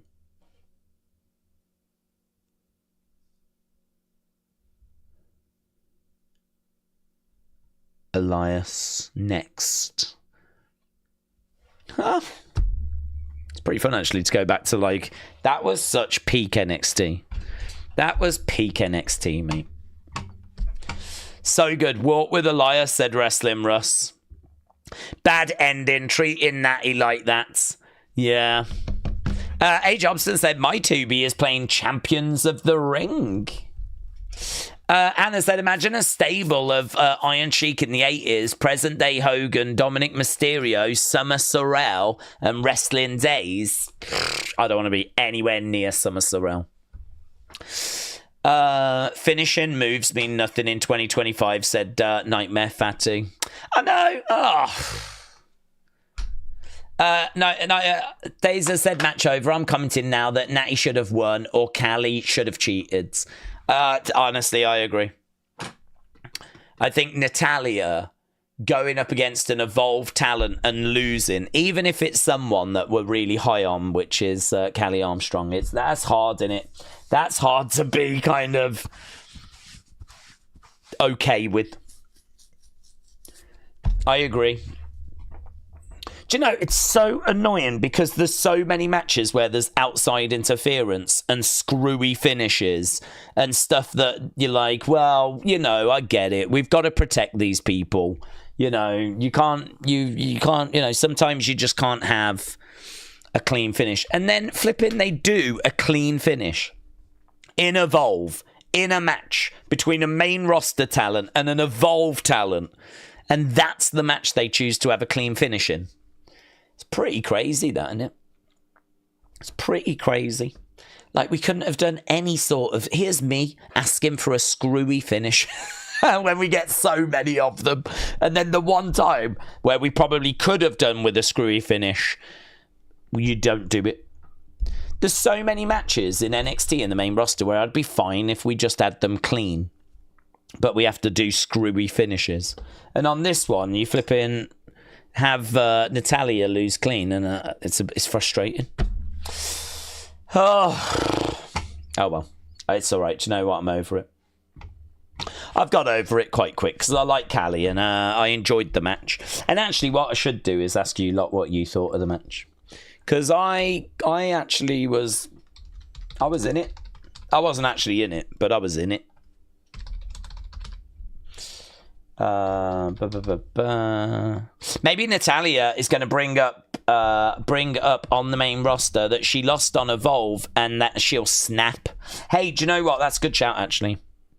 Porky Pig. If she uses that now as motivation to actually snap and turn and for us to get the Natty character, that would be good. I don't know that I have much confidence that's what's going to happen. But that would salvage the disappointment that I'm feeling. But the disappointment that I'm feeling is quite limited, to be honest. I'm already over it. It's one of those where it's like, no, I wouldn't have done that. But I'm over it. I love that era, said A. Jobson. I do as well. Mac Led said, can you believe that was the end of the match? What BS? Thomas is frustrated. Daze, I know you're not a fan of famous celebs in WWE, but I think the actor Sinbad would have been a great heel manager. His name broke down is literally Sinbads. I mean, it's right there, isn't it? I think we've said that before, said Thomas. What about that they could use that to, like, turn a heel and all that stuff? Probably. She's had so many setbacks in her career. There's been so many times where we could have used that to have, do you know what I mean? Kind of done something interesting, and we just never do. So I'm probably not expecting this to lead to anything, but, you know, hey-ho. Wrestling Russ said it's been fun. Night, everyone. I hope everyone has a good night. Peace and love. Wrestling Rush, shout out to you, my friends. Go and enjoy your magazines. Oh, that sounds bad, actually, doesn't it? That sounds bad. That's not what I meant at all. That's not what I meant at all. You go and enjoy your magazines, mate. Yeah. Oh, we all know about your magazines. You go and enjoy your magazine. Secret safe with me. Mayor Pete said, did Russ just get a bunch of dirty magazines? No, but that is definitely what it seemed like I was saying. But Russ showed off some of his magazines on the members stream. And disappointingly, they weren't dirty. So they were wrestling. And again, not dirty. Sonny said, I'm going to get some more vinyl albums on Monday for my record player. Oh, Sonny, you'll have to let us know what you get. Let us know what you get for your record player. Right, get your votes in. We'll stick around for a couple of minutes. Maybe not even that, as I'm going to run away and start working on Unseen. Natty looked good, though, said A. Jobson. That is true. That is true. Thomas said it is what it is. Time for bed, says Thomas. Yeah, it seems like people are a bit frustrated, to be honest. That's the kind of vibe that I'm getting. Dynamite is on, said Thomas. I don't even know what that is, but depending on the photos in the magazine, they could get dirty, says Mep. Well, this is true. I mean, to be honest, I only saw the outside of the magazines that Wrestling Russ was showing. I mean, who knows what was actually inside there, you know? I mean, we all know Playboy is a little bit smaller in size than some of the wrestling magazines. You could always slip them in the pages, couldn't you? So, I don't know. I don't want to cast aspersions, but it seemed like it was a wrestling magazine, but you never know the truth. Thomas said they were good matches considering, so I'm giving it a 7 out of 10. Right. Let's end this poll because it seems like you lot enjoyed that. You gave it a great score. Great 55. Well done. Well done to the Evolve talent. Well done to Natalya. Thank you to everyone that works there for a very enjoyable episode once again. And yeah, actually, they've set up a decent episode next week as well. The men's championship's being defended and Tyra May Steele in action. So looking forward to that. Right, I'm going to run away. Thanks a lot for joining. Really appreciate it. Obviously, we've got Unseen coming up on the channel. And tomorrow, another Unseen. I might try and get a predictions video done for tomorrow as well for Revolution. So we'll try and get that out as well.